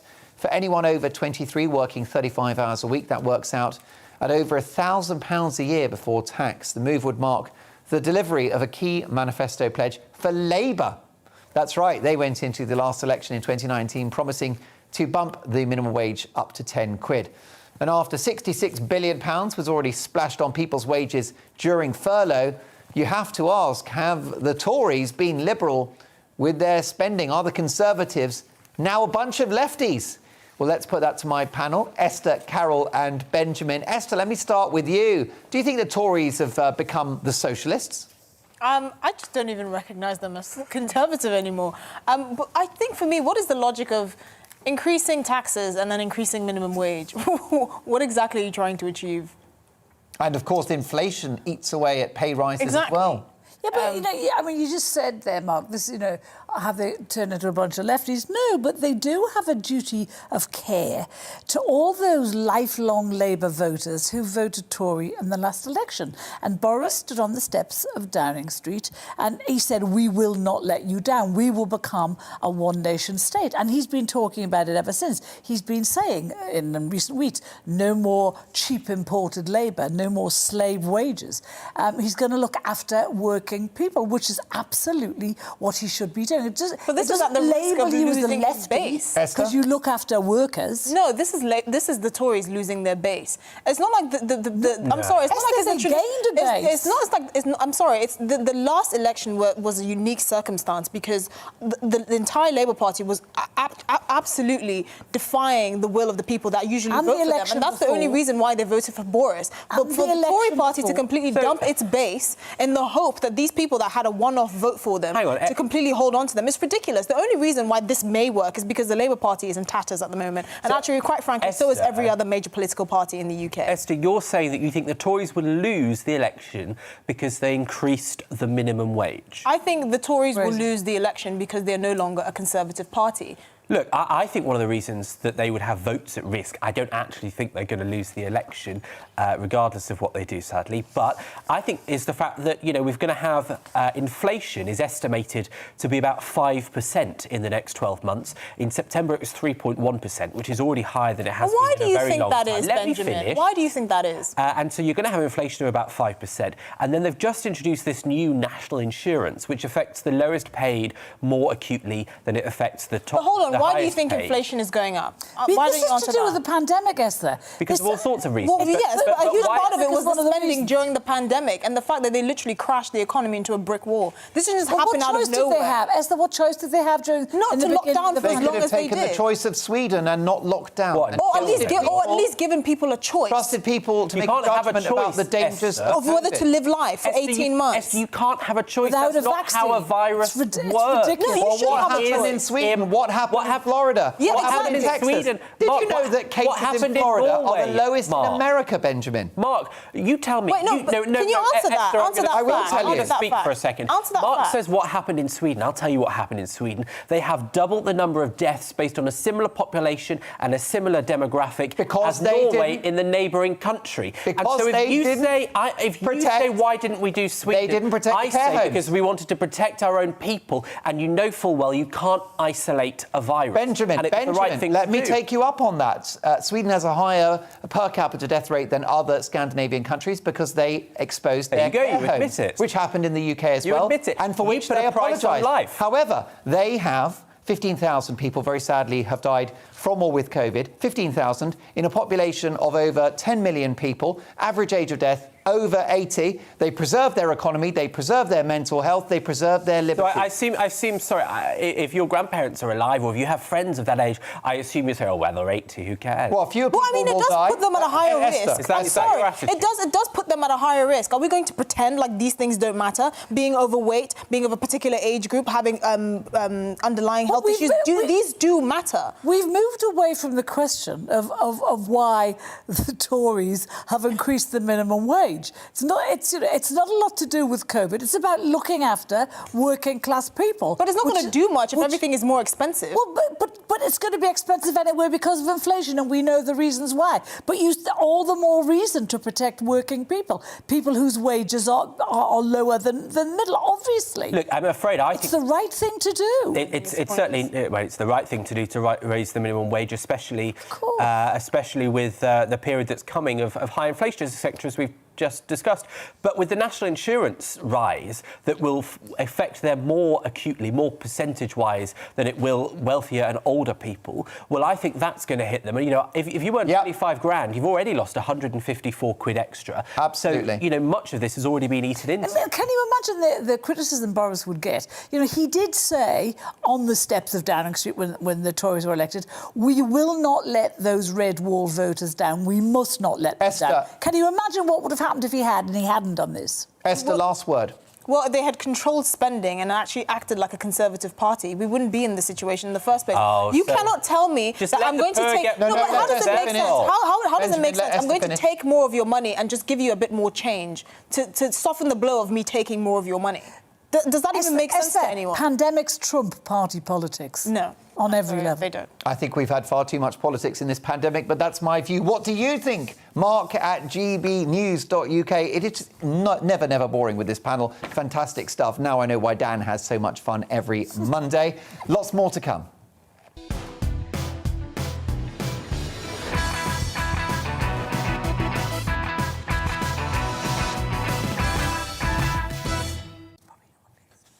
Coming up in the last hour, is COP26 a complete waste of time? Is it a laughingstock? Has it failed before it has even started? I'll be putting that to my panel.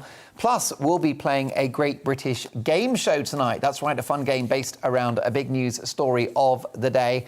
And my brilliant panellists will nominate their Greatest Britain and Union Jackass. So all of that to come. Keep your emails coming in as well, mark at gbnews.uk. But first, the headlines with Polly.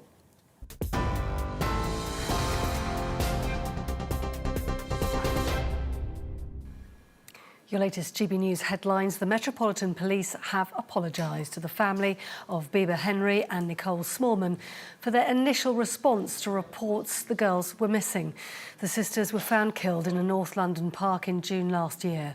The Met Commissioner, Cressida Dick, said the way the force responded to the reports was below the standard we should have achieved and compounded the distress felt by their loved ones. Almost 5 million public sector workers could be in line to receive pay rises next April, as Rishi Sunak is due to unfreeze public sector pay.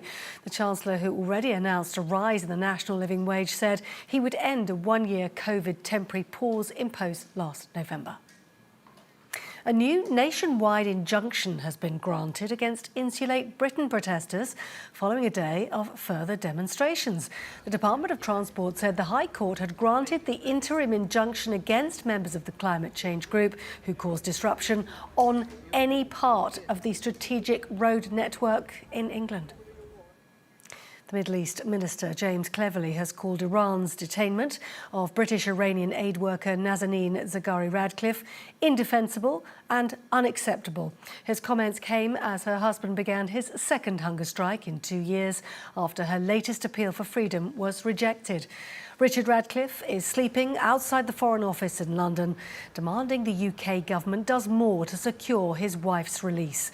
Miss Zaghari-Ratcliffe has been held in Iran since 2016, accused of plotting against the government there, but she's always denied any wrongdoing. Now, Facebook whistleblower Frances Haugen has told a parliamentary committee the social media giant was unquestionably making online hate worse.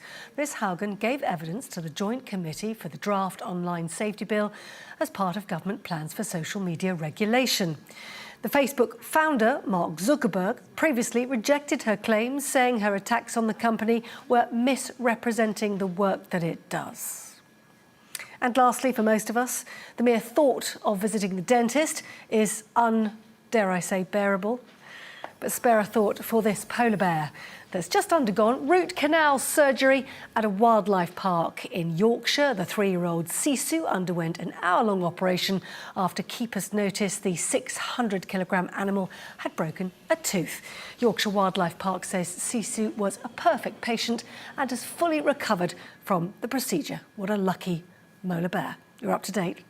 Good night.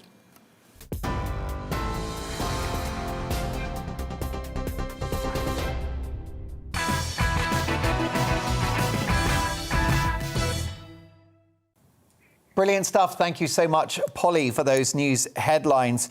Barbara has emailed and she's calling the Conservatives Blue Labour. That's right. Barbara says the brain here tonight is Esther. Please tell Benjamin and Carol. Also, businesses may struggle to pay the increased wage and it could be counterproductive. Terry on NHS jabs for NHS staff. Doctors and nurses in this country all have to have hepatitis jabs, as mentioned by Benjamin and Carol. They have to have those to do their job. So what's the problem with having COVID jabs? That's Terry's view. But Michelle says, sorry, but a nurse being vaccinated does not benefit or make a difference to the patient in any way. That's like asking your neighbour to take a paracetamol to cure your headache. And Steve has just emailed in with one sentence, and he says, bring back Maggie. Bit of a physical challenge, but I hear what you're saying. Lots more to come. It's just past 11 o'clock. In fact, it's almost 5 minutes past 11. Let's take a look at some of tomorrow's newspaper front pages, courtesy of my producer, Cal. Hot off the press, here they are. Got the Metro, first of all. Recycling trashed by Boris. We mentioned that story earlier. The Prime Minister spoke to a group of school children, obviously sharing his mental age. And what they've said, or he said, is that the recycling thing is a red herring. His argument is that we should actually stop the source of plastic in the first place. And I think he might have a point in that one. The Independent touch and go for COP26 success, warns Johnson. Hopes for a breakthrough for tackling the climate crisis are fading after Boris Johnson admitted he's worried the summit may fail. We'll be discussing that with my panel shortly. Sunak warned of lack of cash for schools, say the Eye. Meanwhile, The Sun. The Frown. The Crown is to dramatise Martin Bashir's disgraced Panorama interview with Princess Diana, despite her son William's plea for it never to be broadcast again. Now let's head to the Telegraph newspaper.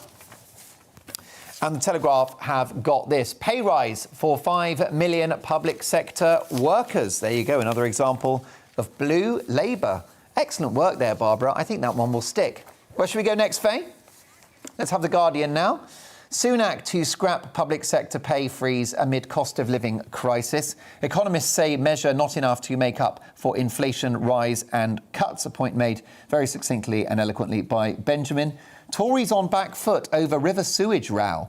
The government have launched a defensive social media campaign after MPs faced anger from their constituents over last week's sewage vote, in which amendments to the environmental bill that would have placed a legal duty on water companies not to pump waste into rivers was voted down. And I must say I'm very concerned about that one. As an occasional visitor to beautiful Whitstable in Kent, I certainly wasn't happy to read that occasionally sewage goes into that part of the sea.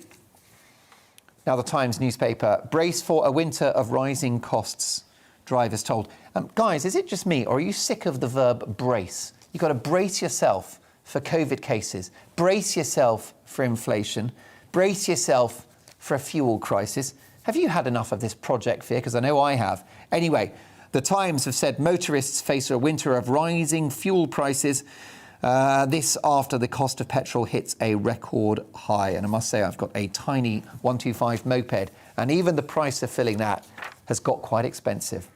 The Star newspaper, always worth a laugh, and a great front page headline, drivers have gone trucking. You wait ages for a bus, and none come all along at once. I don't hate you, Butler, says, what was the name of that bus conductor in On the Buses? What was it? Blakey. Thank you, Carol. Britain's facing a nationwide shortage of bus drivers as they quit to become 70,000 quid a year truckers. More like gone the buses than on them. I don't hate you, Butler. Get that bus out. There you go. That's my Blakey impression. I might have forgotten his name, but I haven't forgotten the voice. That was a great sitcom, wasn't it? It's probably been erased from every website now for being politically incorrect. Daily Mail. Very popular newspaper. Daily Mail, newspaper of the year. Rishi's pay rise for 7 million, but how will we afford it? Ask the Mail. More than 7 million workers will get a pay rise in tomorrow's budget. Of course, that would be the day after tomorrow, because these are tomorrow's front pages. Rishi Sunak declared it was right to award higher wages to public sector employees because the economy was firmly back on track. How about the Express campaigning newspaper of the year? 8 million to get a wage rise. Wait a minute. The Mail have said 7 million. The Express has said 8 million. That's inflation, isn't it? Blimey. Anyway, it's good news for our hard-pressed, hard-working Brits. And frankly, I think it is time for Britain to get a pay rise. It's time now for Uncancelled. That's right, it's the moment in the show where we tackle the dark underbelly of the news agenda. And it doesn't get any darker than Vladimir Putin's Russia. Whether it's the annexation of Crimea, the manipulation of energy prices, or a war of words with the West, many consider the Russian president one of the most dangerous figures in world politics. You have to be pretty brave, therefore, to be one of his high-profile Russian critics. And my next guest is just that. Mikhail Svetov is a Russian activist, political scientist, writer, and leader of the Libertarian Party of Russia. And he joins me now. Mikhail, welcome to the show. Hi, Mark. Thanks for having me. I'd like to salute you for your excellent journalism and your courage. Have you at any point feared for your personal safety?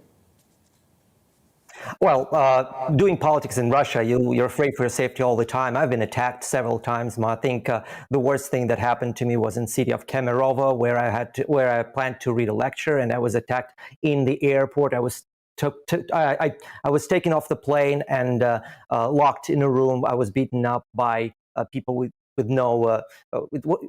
what I assume was the secret police, and they didn't allow me to have a lecture. So you are under constant pressure if you're doing politics in Russia, and something you have to learn to live with. You're now outside of Russia. Do you imagine that you will be able to return to Russia anytime soon, Mikhail?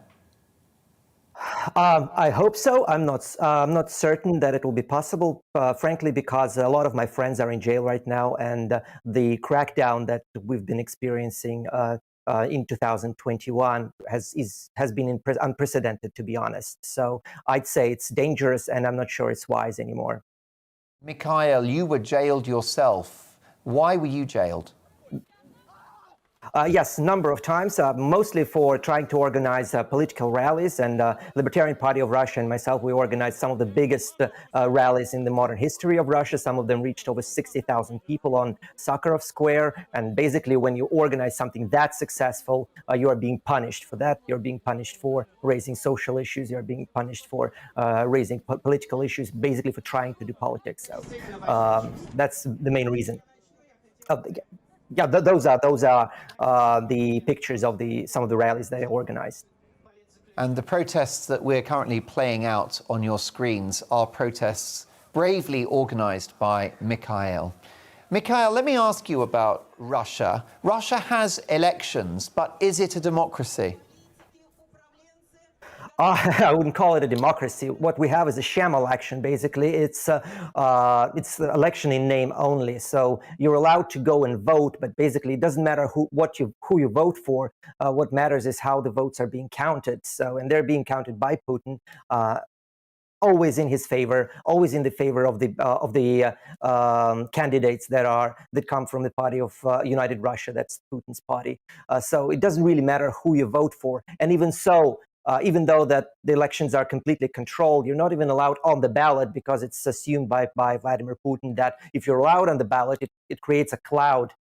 It creates enough clout for you to gather support, and he doesn't want that. So independent candidates, they're not even allowed on the ballot. But even when they are allowed on the ballot, there is no chance for them to win. So I wouldn't call it a democracy. It's a sham democracy, like the kind we had in the Soviet Union. So basically, there are people putting ticks on the ballot, but those ticks don't mean anything, and the ballot itself is completely staged as well.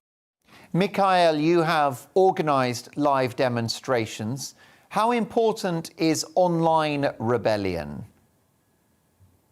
I think that's all we have left today. It used to be possible to create rallies like the ones that I organized 2 years ago and 3 years ago in defense of Telegram, in defense of freedom of speech online. But nowadays, basically, all you have left is Twitter. All you have left is YouTube. All you have those online platforms where you're able to voice some dissent, but it's being cracked on fiercely in the past couple of years. So. Roskomnadzor has been trying to silence the voices of dissent. We have this law that is called the law against foreign agents. Basically, anyone who says something inconvenient to Kremlin is designated a foreign agent. And once you are designated a foreign agent, it makes your life a hell. So you can't work in Russia anymore. If you have a newspaper or you have an online presence, you have to mark that you are a foreign land agent. And it's like this. Every time you post something on Twitter, for example, you have to write that this tweet has been posted by the foreign agent. And it's actually very funny that every person who's been designated a foreign agent, every time they tweet something, they attach an image with a text that is provided by the Roskomnadzor, that's the censorship bureau of Russia, where it states directly that you are a foreign agent. If you're not going to do that, you're going to end up in jail, basically. Let's talk about Alexei Navalny, of course, a name that will be known to millions, a Russian opposition leader, lawyer, anti-corruption activist. He was poisoned by Novichok. What's the latest? Is he back in Russia? He's back in Russia. He's back in jail, unfortunately. So he had this big gamble against Putin, where he tried to force Putin to let him back to Russia. And once he stepped off the plane, he was put in jail. And basically, my prediction is that he's gonna stay in jail until Putin decides otherwise, because his entire political structure has been crushed. His chapters of his organization that he created across Russia has been forcefully closed, and most of his supporters has been forced out of the country. And that's part of the reason why I'm in Panama right now. I haven't been part of his organization, but we worked closely on some of the projects, on some of the rallies that I organized. And basically anyone who's been relatively successful politically in Russia is either in jail right now or in forced exile. And that's where I find myself. Do opposition voices have any hope of unseating Putin? Can he be defeated, Mikhail?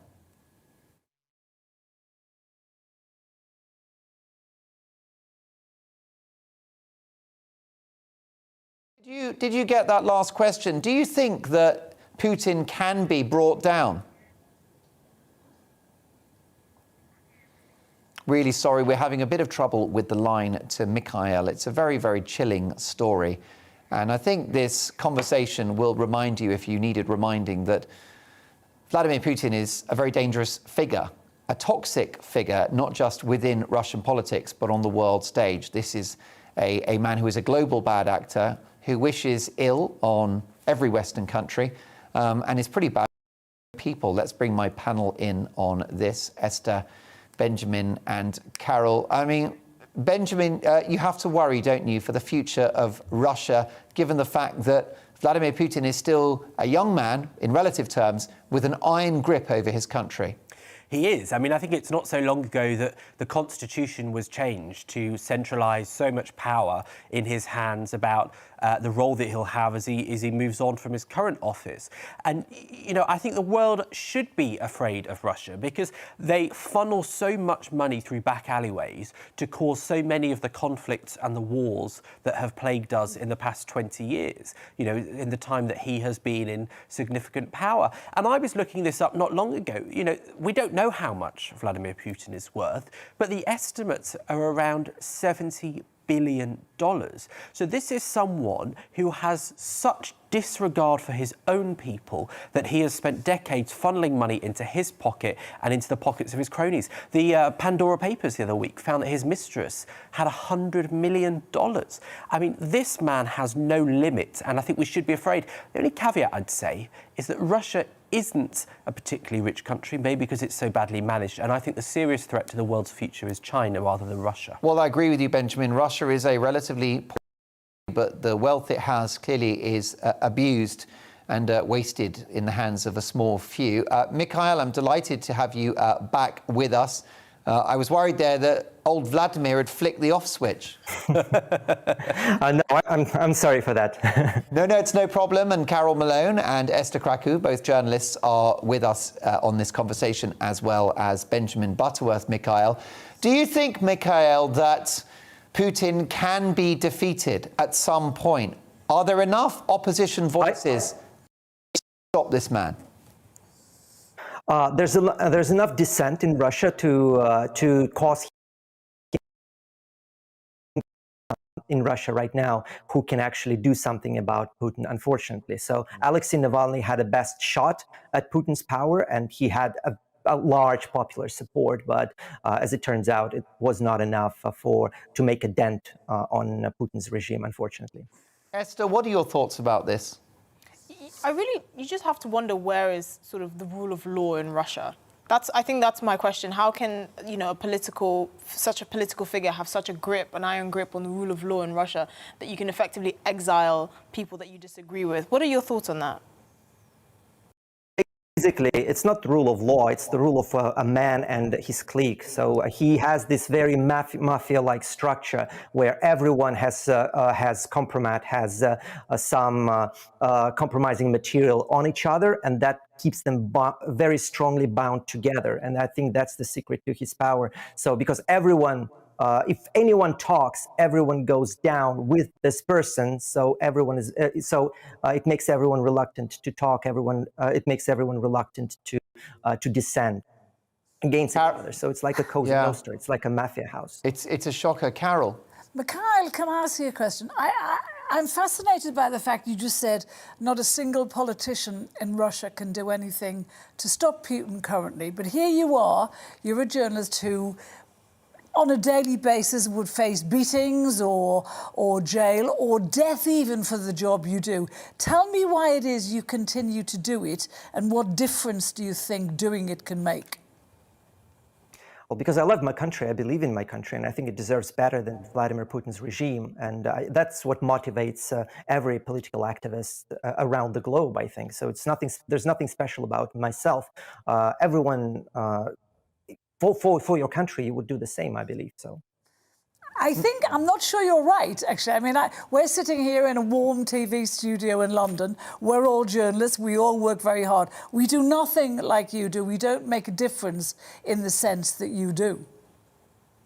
Can I'm not sure, again, I'm not sure about your political alignment, but there's there always a figurehead that takes a lot of risk to do something that is right. And like, for example, Julian Assange, I don't know what you think about Julian Assange, but that's the man who made a stand, and he suffered for making that stand. But I think this kind of heroism is something we should look up to be honest. Well, heroism is the word, Mikhail, and I think that history will judge you very favourably for the stand that you've taken.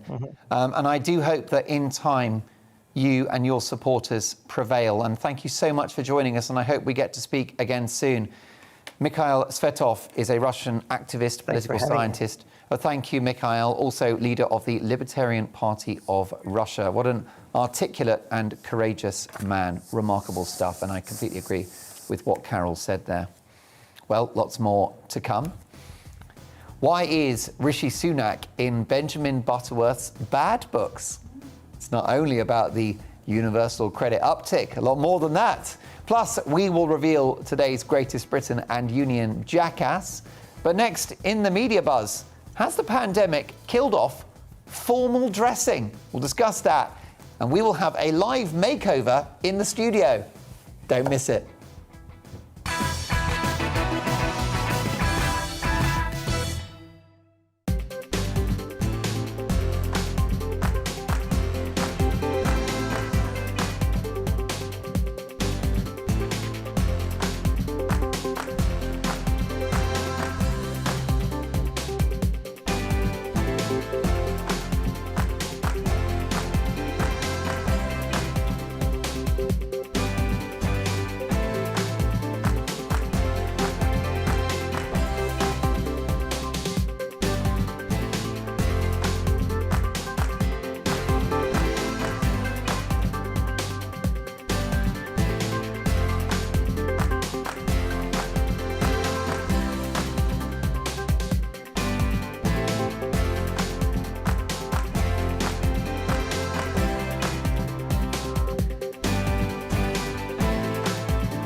So let's have a look at the big stories of the day and tomorrow's newspaper front pages in our media buzz. Still with me, my amazing panel, columnist and broadcaster at The Express and, of course, on multiple broadcast platforms, Carol Malone, senior reporter for the I newspaper, and he's on TV all over the place as well, is Benjamin Butterworth, and our fabulous social commentator and broadcaster, Esther Krakow.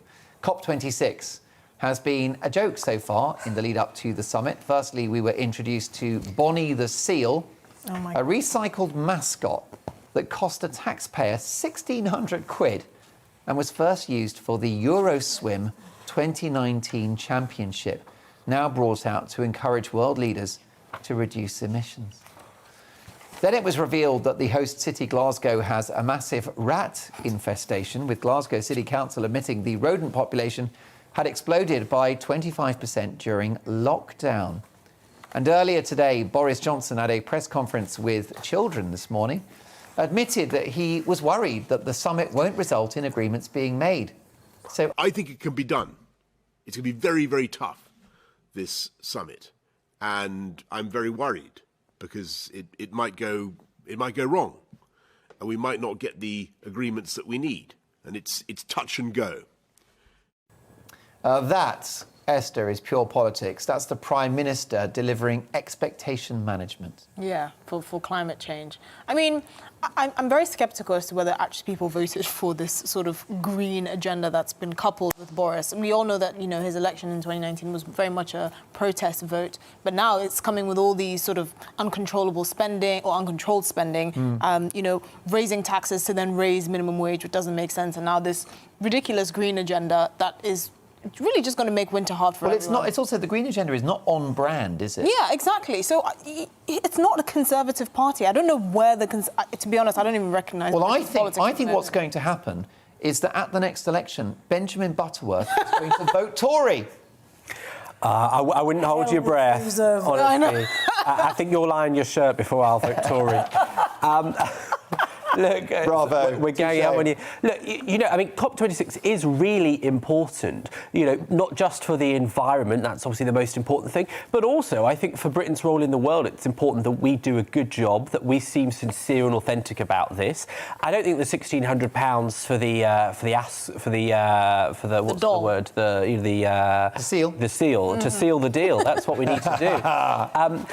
You're on fire tonight. But it's, what have they put in his tea? Look, it only gets worse, Mark.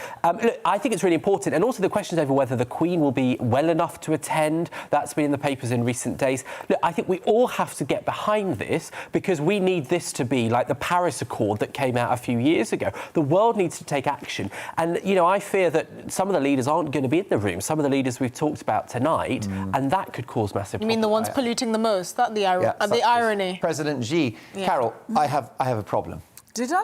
Where Can I help you? start? I'm not ironing your shirt. Definitely not. I'm not helping you buy a new suit. You're far too much of a modern woman to be ironing No, I could shirts. help you. I could help you a lot. Yeah. I need help. And do you know what my issue is? I now have a crisis of confidence in scientists and politicians. So do I. Because of the COVID-19 pandemic and different approaches to it and, you know, a lot of damage, and I think it's been an experiment that hasn't played out the way that in this country, SAGE or the government might have hoped. And therefore, my confidence in whether they know what they're talking about when it comes to global warming is now dented. I don't trust those that lead us. I think Boris has... I think he's done with COP26 and with the green issue generally.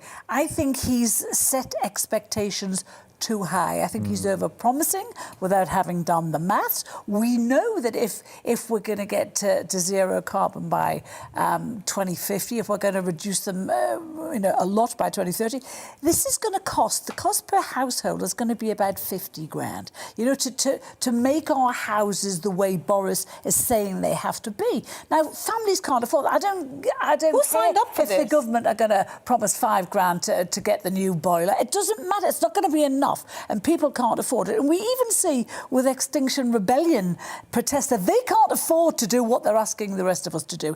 He's overpromised. And I don't believe Boris is a big greenie either. I think his wife Carrie is a big green person. Do you think he's under pressure from her indoors? I do. I really. Who asked for this? That. Seriously, who asked for this? Who asked for years of just rising energy bills to make Boris's green agenda happen? Who literally asked for this? And you know, the thing is, we don't. What he's promising, we don't have the technology in place to have the kind of energy he wants in the next 20 years. We don't have it. It's not there. And it's very comfortable for these politicians to force this kind of stuff on us because they're hardly ever affected, right? Apart from the wages that they get paid, which are fairly comfortable, they also have stacks of money stashed somewhere, so they probably can't afford 50 grand to make their lives a green paradise. No, but it's ridiculous. Who signed up for this? Who is saying, actually, yes, increase my energy bills year upon year to make my home a green shoebox haven? Nobody signed up for it. We were the first country, weren't we, to promise to get to net zero and to reduce them by 2050.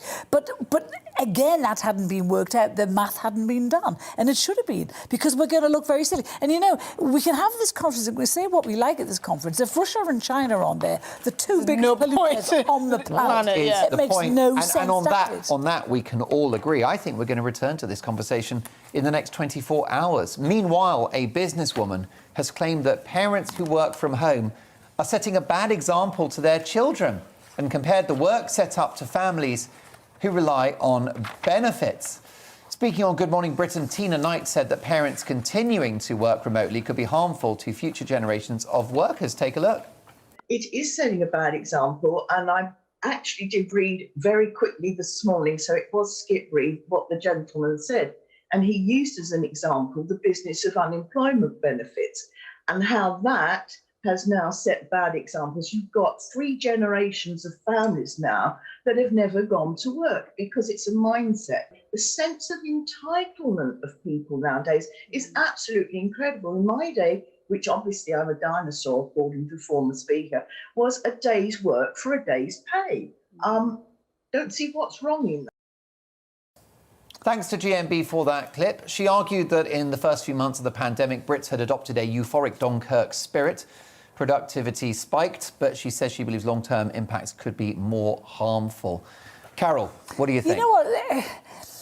I mean, I think she's right. Working from home permanently does set a bad example for because then they don't know what going out to work means. I don't think it equates to benefits and unemployment. I think that's a very bad example. It's just not the case.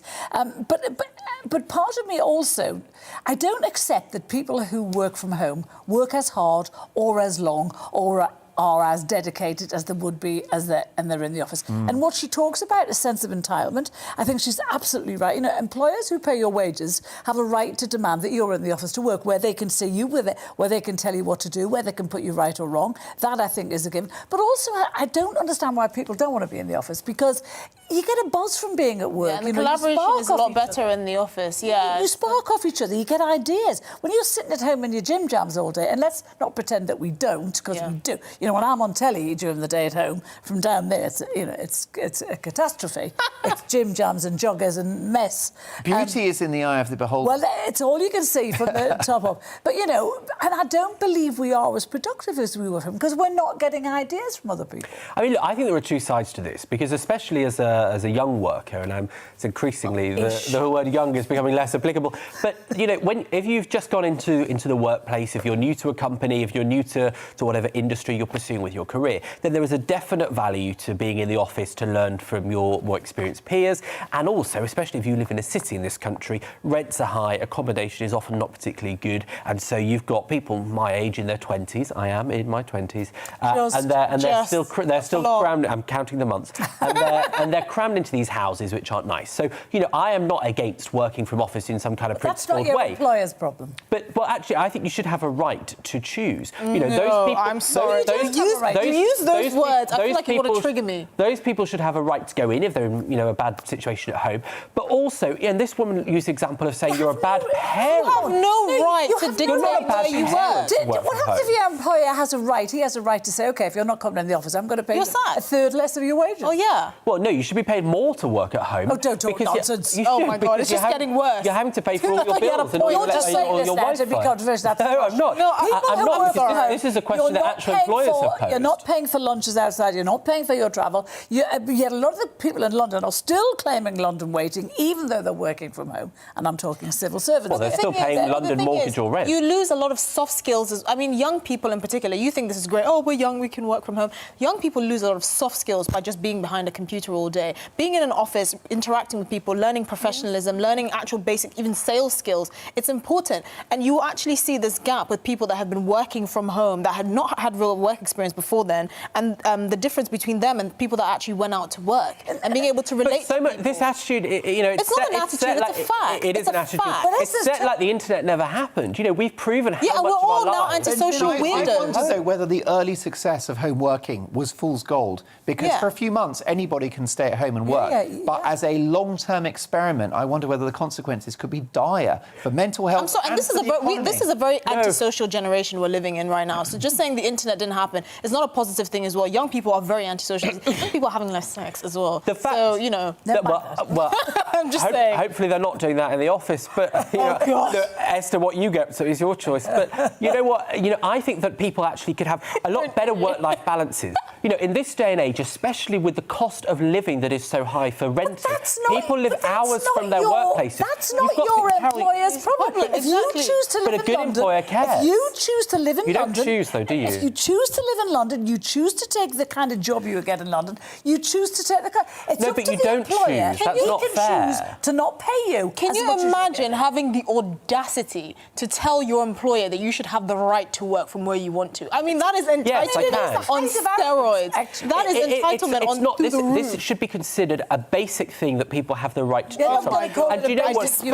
know what? You have lots of people who their commute is long and arduous and pointless. So what? What? And my point is... boo-hoo-hoo. My point is... I'm being ridiculous. ganged up. My point is that you've got lots of people that they can't see their kids growing up like they'd want. They can't have the quality of life and work that they want. That is not... And I tell you what... I can't believe you're But a good employer cares. Benjamin, I think you're both Luddites. Welcome to the digital world. Well, we think you're entirely wrong. If I was an employer and I wanted my employees in for whatever amount of time, I would For the say sake of it? Or don't work. No, because it's better as well. I would believe they would do better in the office. We're talking about, you But need you don't need to be there all the time in all sorts of jobs. You do. You don't work from the office. But I'm out and about all the time. I'm not at home all the time. Here I am tonight, funnily enough, and a lot of times in a lot of places in a week. But, you're right. Esther was right before. Social interaction is important, not just for in the workplace. It's when you go out in the world to do business. You've got to know how to talk to people. The thing is, and this is a point you have to consider as well. You can get trained up in virtually every skill, but a lot of the time, employers make they make distinctions on who they end up hiring based on soft skills, actually, because that's a value you can provide a business that you can't get behind a computer screen. How you talk to people, how you interact with your colleagues, how you bounce ideas off each other. Are you respectful? Are you someone people want to be around? If you're just this moody brat that can only switch it on when you're behind a screen in your knickers in your bedroom, I'm sorry, you're not as good of an employee. Look, I'm that's not an objective saying that there isn't a value to working in the office and that there aren't benefits for people, especially new in their careers. What I'm saying is that, given that there are lots of jobs where people have realised they can do it quite sufficiently, and it means that they can... And it means that they... Hang on, Carol, answer this question. People that maybe gain 2 hours of their day that otherwise is merely sat on a train doing nothing, and they can see their families, they could see their elderly relatives. You're forgetting. Do you not accept that? Can you not see why those people want that? If you are being paid a wage, you have to do what the employer paying that wage. I can't believe we need to reiterate You this. can't dictate terms to a man who is paying you or a woman who's paying. And if it's not worth it, find another job. But hang on, especially in this economy where actually there's lots of jobs going and some employees have got choice. I think a decent employer would respect their employee if they know they're good at the job and they're still delivering. And say if this improves your quality of life. If we go for Benjamin's Brave New World, and by the way, I've got an email in from Declan who says, I love Ben, he should be on every night. Each to their own. God help you all. Come on, guys. If he's on Declan, every we're night. trying to build an audience here, big guy. But if Benjamin had his way, and I think that he's got a strong argument here, it's about the financial bottom line. If a company can grow and make a profit with people working from home, what's not to like? But a lot of them are saying they can't. A lot of them want people back in the office now. Yeah. All right, well, look, I'm very curious what you think about that. Elizabeth has said, Mark, please tell Carol there is no London waiting. It went out decades ago. Did it with civil servants? Well, not entirely sure some of that's those true. are lucky. Dave might be called something emailed. else. Dave says, Mark, back in the 60s and earlier, being on the dole was an embarrassment. People would point at you as you walked down the street. Our next-door neighbour was an unmarried mother and no one would even talk to her. How times have changed. Brilliant stuff. Finally, Matt, Carol and Esther need to take a chill pill. Ben is spot on about working from home and commutes, especially for long city professional jobs. Some are 9 to 9 p.m, 9 a.m. to 9 p.m. People need to see their kids. Matt, thank you for that. It's all about opinions, as I say.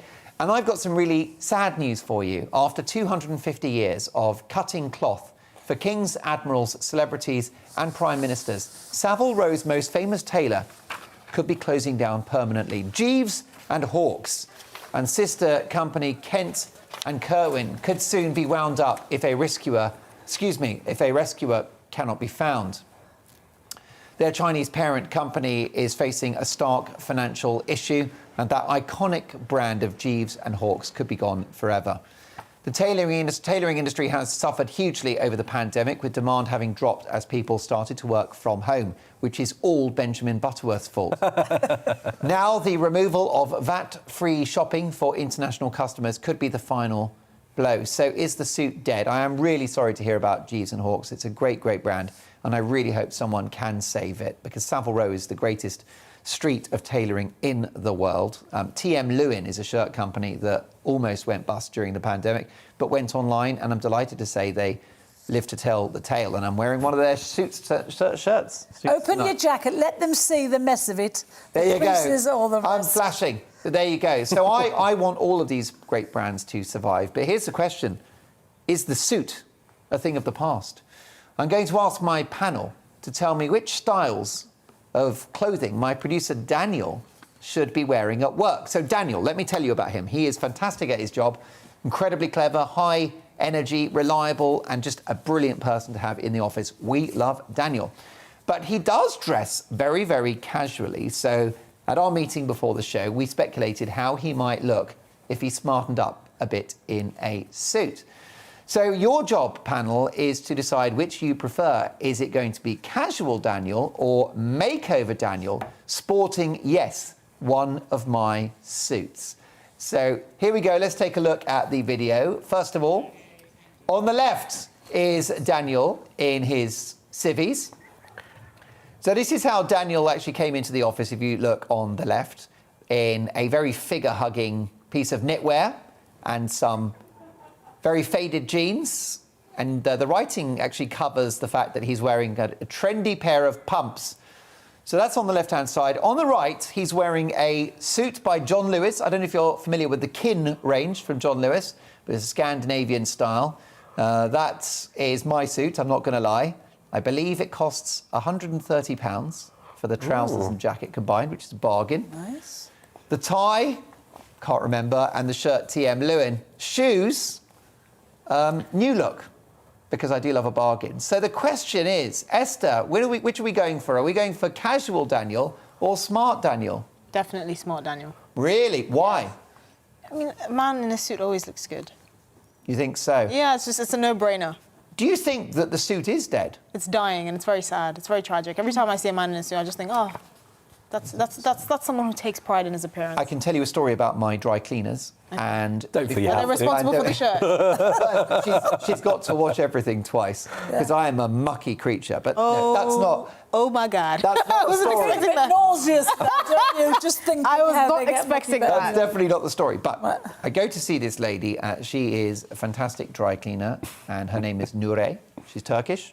You might as well give the shop while We you're don't on need that advertising. information. Go on. You're getting a discount. I'm trying. Basically, before the pandemic, she used to do 3 loads a day in her dry cleaning machine of women's office wear, men's suits, shirts, that kind of thing. She now does 2 to 3 loads a week. So she's gone from 3 a day to 3 a week. Yeah. So you do have to worry, don't you, about... I mean, this is an impact of home working. It will impact the economy. But the question, Benjamin, you are a very, very smart man, very sartorially elegant. But can you imagine a day when you just don't own a suit? Well, in terms of casual wear, I don't own a suit, so that day has already come. The only sort of jackets and things I have are for dinners or whatever, posh things on an evening.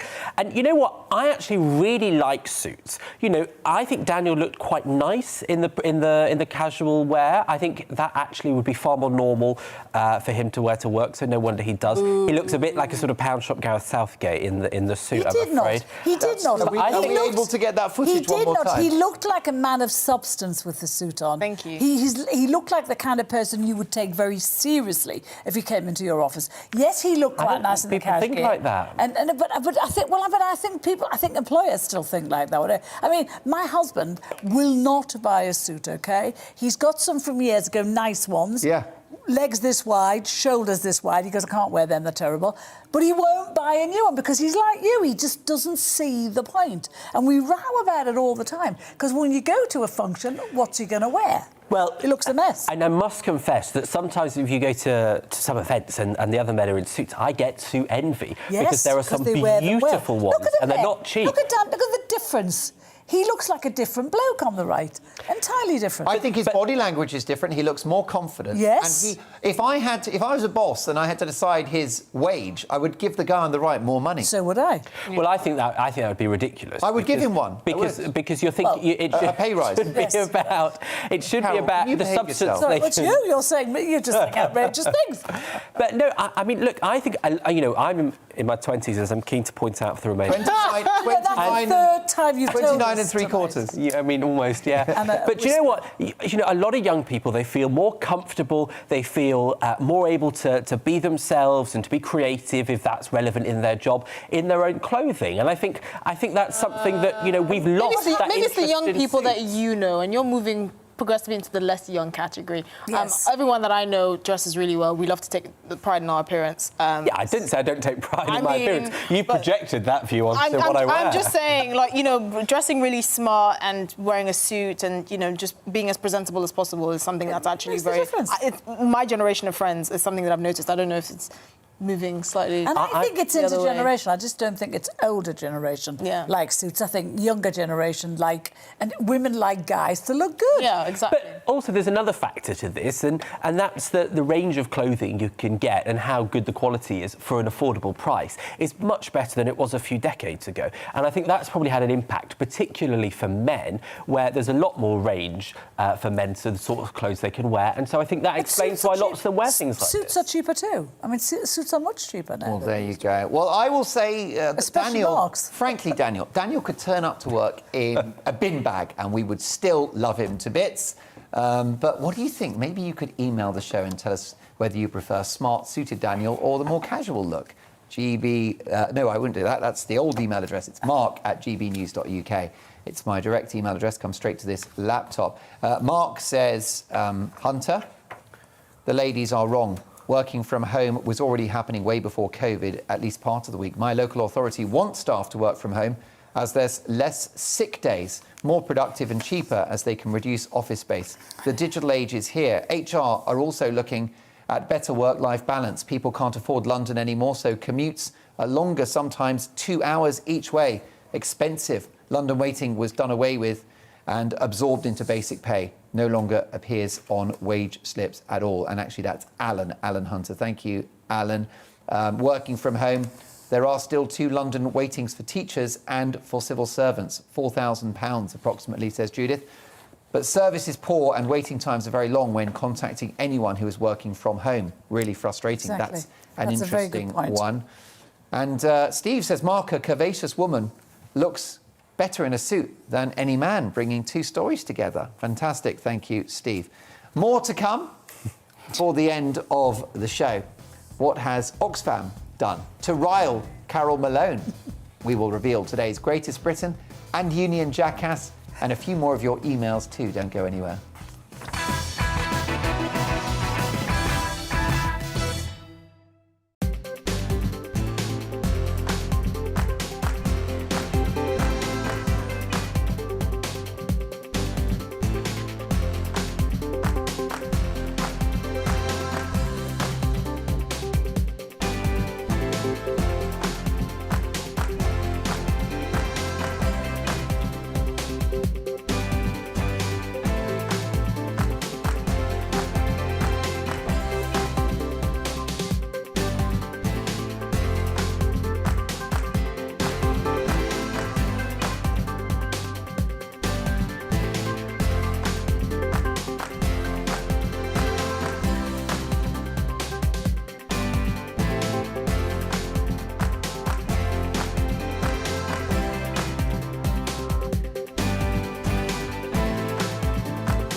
Well, it's time for my panel to reveal their greatest Britain and Union jackass. Columnist and broadcaster Carol Malone, senior reporter for the Eye newspaper Benjamin Butterworth, and social commentator Esther Kraku. So, Carol, who is your greatest Briton? Right, my greatest Briton is a lady called Belinda Phipps. Now, Belinda was a former head of the National Childbirth Trust. She's had the guts to go public and sign an open letter where she's supporting a pregnancy charity's pledge to continue to use the word women and mother when you're talking about pregnant mums, because we do know there are other charities who have banned the word women and mother in relation to pregnancy. Belinda spent 15 years at NCT, Britain's largest parenting charity, and she's among 1,200 people who've signed this open letter. And we're talking about lords and midwives and academics, but she's one of the few who've actually had the guts to put their name. A lot of them have signed anonymously because they're terrified of being targeted by the trans lobby, who, you know, they feel threatened by them, they can be cancelled by them. And it is, you know, people have to start taking a stand against being scared of saying what they think, of expressing an opinion for fear of being targeted. I don't think people realise how serious this is. This isn't just about sort of being inclusive or whatever ridiculous narrative they want to come up with. You are trying to destroy people's lives for not supporting a fallacy, a lie. Exactly. Men are not women. They cannot be women. Men cannot get pregnant. There is no in between. I mean, the fact that you're actually being asked to deny biological reality and you could lose your job over it is lunacy. Is lunacy. I mean, you show your ignorance in the fact that you don't. What do you mean I show my ignorance? Because that's not what this story is about. The story isn't about transgender women. No, but it's about her courage in being able to stand up against a very small lobby of people with a very loud voice and say, this is what I think and this is what I believe, this is a truism, and she's saying it. And lots of people who are much bigger and much more important than her have hidden from doing that brave thing. So, Benjamin, I know you're itching to have that debate, but the clock is against us. So how about your greatest Briton? Well, mine's a lot lighter and also technically not British, but it's ABBA, who I love. I know, band. Even though Dan's away, we're still going to get some ABBA content in the show. I interviewed last... I'd put them in the top 5 greatest bands of all time. I'd put them in the top 1. Wow. You know... And I love them, and I interviewed the 3 people behind their comeback. So their new album is out, 5th of November. And I said to them, they've got this Avatar show, and so they had to film, ABBA had to reunite for 5 weeks in Stockholm together. And they said that ABBA, a couple of days into this, said it just wasn't quite right because they were just looking out at a sea of cameras and camera operators. And so they gathered up the dinner ladies and the cleaners at the building in Stockholm, who had no idea they were there. They brought them in. They said, we've got a very special surprise. And then for more than a month, the dinner ladies made the dinners, and then they all went and danced with ABBA for real. What if they didn't like ABBA? And they kept... Well, I won't say what was said, but one of them, Ludwig Andersson, the son of Benny, did say if they didn't like ABBA, I suppose they probably hated it. But I just thought it was the loveliest story. You know, here are people that were offered $1 billion to reunite, and they won't perform together for real in front of anyone, but for the dinner ladies and the cleaners, they gave a show privately. I think it's really wonderful, and I've been listening to the first couple of tracks in their new album, which is called Voyage. And there's one particular tune, it's called Don't Shut Me Down, and for me it's an instant classic. It's as good as their early stuff. I think what I like about the new songs I've heard is that they haven't tried to reinvent the wheel. It is more or less classic ABBA, isn't it? Well, you can't beat the best. That's the thing about ABBA. Too right. Well, look, we need to power through our final nominations. Esther, your greatest Briton. The Queen, yay. That'll do. We don't need an excuse. I know, just wishing her a speedy recovery. Yeah, I always We needed to slow down a little bit. Yeah, slow recovery. I think that's the best nomination of the show tonight. I think that will take some beating. God bless her, and we do wish Ma'am a speedy recovery. How about your Union jackass? All right, well, I'm away with small groups. Oxfam. Idiots running Oxfam have cancelled a bingo game featuring inspirational women. Yes, they have. It's called Wonder Woman Bingo Game. And the belief is they've cancelled it because J.K. Rowling, who dared to challenge a trans ideology, is part of the game. Oxfam say there have been protests from their trans and non-binary staff. Really? How many, I wonder? I wonder how many trans and non-binary all 2 of them? Yeah, I would have guessed that's probably through all of Does that matter? Well, it kind of matters, yes, because they're banning something on the ideology of a small group. What have they done? They're going to redo the characters in it to include a trans one. Yeah, but they're not going to. They've objected because of I worry for you Rowling that and you actually because think of this her is right. views about. I worry for now, you. this is appalling because they're objecting and they are playing politics on the backs of the poor and the starving people. And Oxfam are saying they're doing this because what was this said? They said they're doing it for they said it's for the good of it. But we're talking about a charity here that ignored complaints about sexual abuse of vulnerable women abroad and in this country, and yet they're pretending they're this great noble charity. Benjamin, now, a brief being- response before we get to your Jack. I mean, look, all they're doing is adding in a trans role model to their list of other Why do they role have models. to do that? Because I think it'd be a perfectly reasonable thing to do, and if there's someone appropriate, I've realised. I think it's weird to oppose it. But anyway, what this show needs, it needs an extra hour, and we'll call it Tonight Live Extra Time, and it will just be Benjamin and lovely Carol just bickering, Going about, at it. about I trans think rights. it would end up with none of us at all because we would hurt Listen, each other. it would be a TV classic. Only a few seconds for your union jackass. Rishi Sunak, because he needs to make sure there's money for schools in the budget. As tomorrow's iNewspaper reports, more than 70% of schools polled have had to turn to external funding to cover their basic costs. That's deeply worrying. Esther, your union jackass. Jacinda Ardern, who is technically not British, but she brazenly went on camera saying... No, this was the most horrific video of the week, Yeah, maybe she's of the year. happily saying she's creating a two-tier society between the vaccinated and unvaccinated.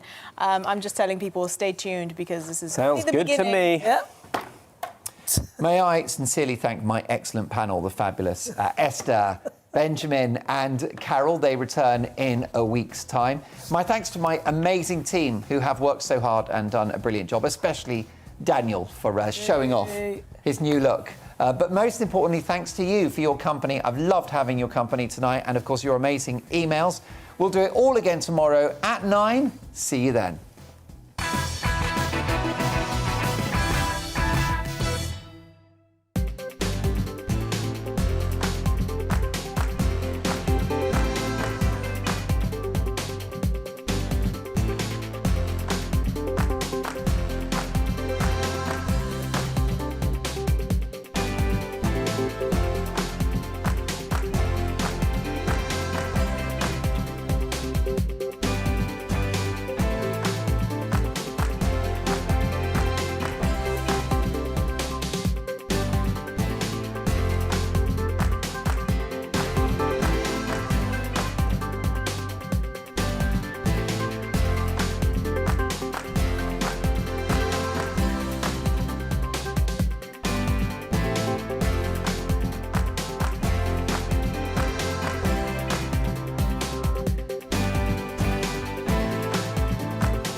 Tonight on Farage, we talk about the move towards a two-tier society, the jabbed and the unjabbed.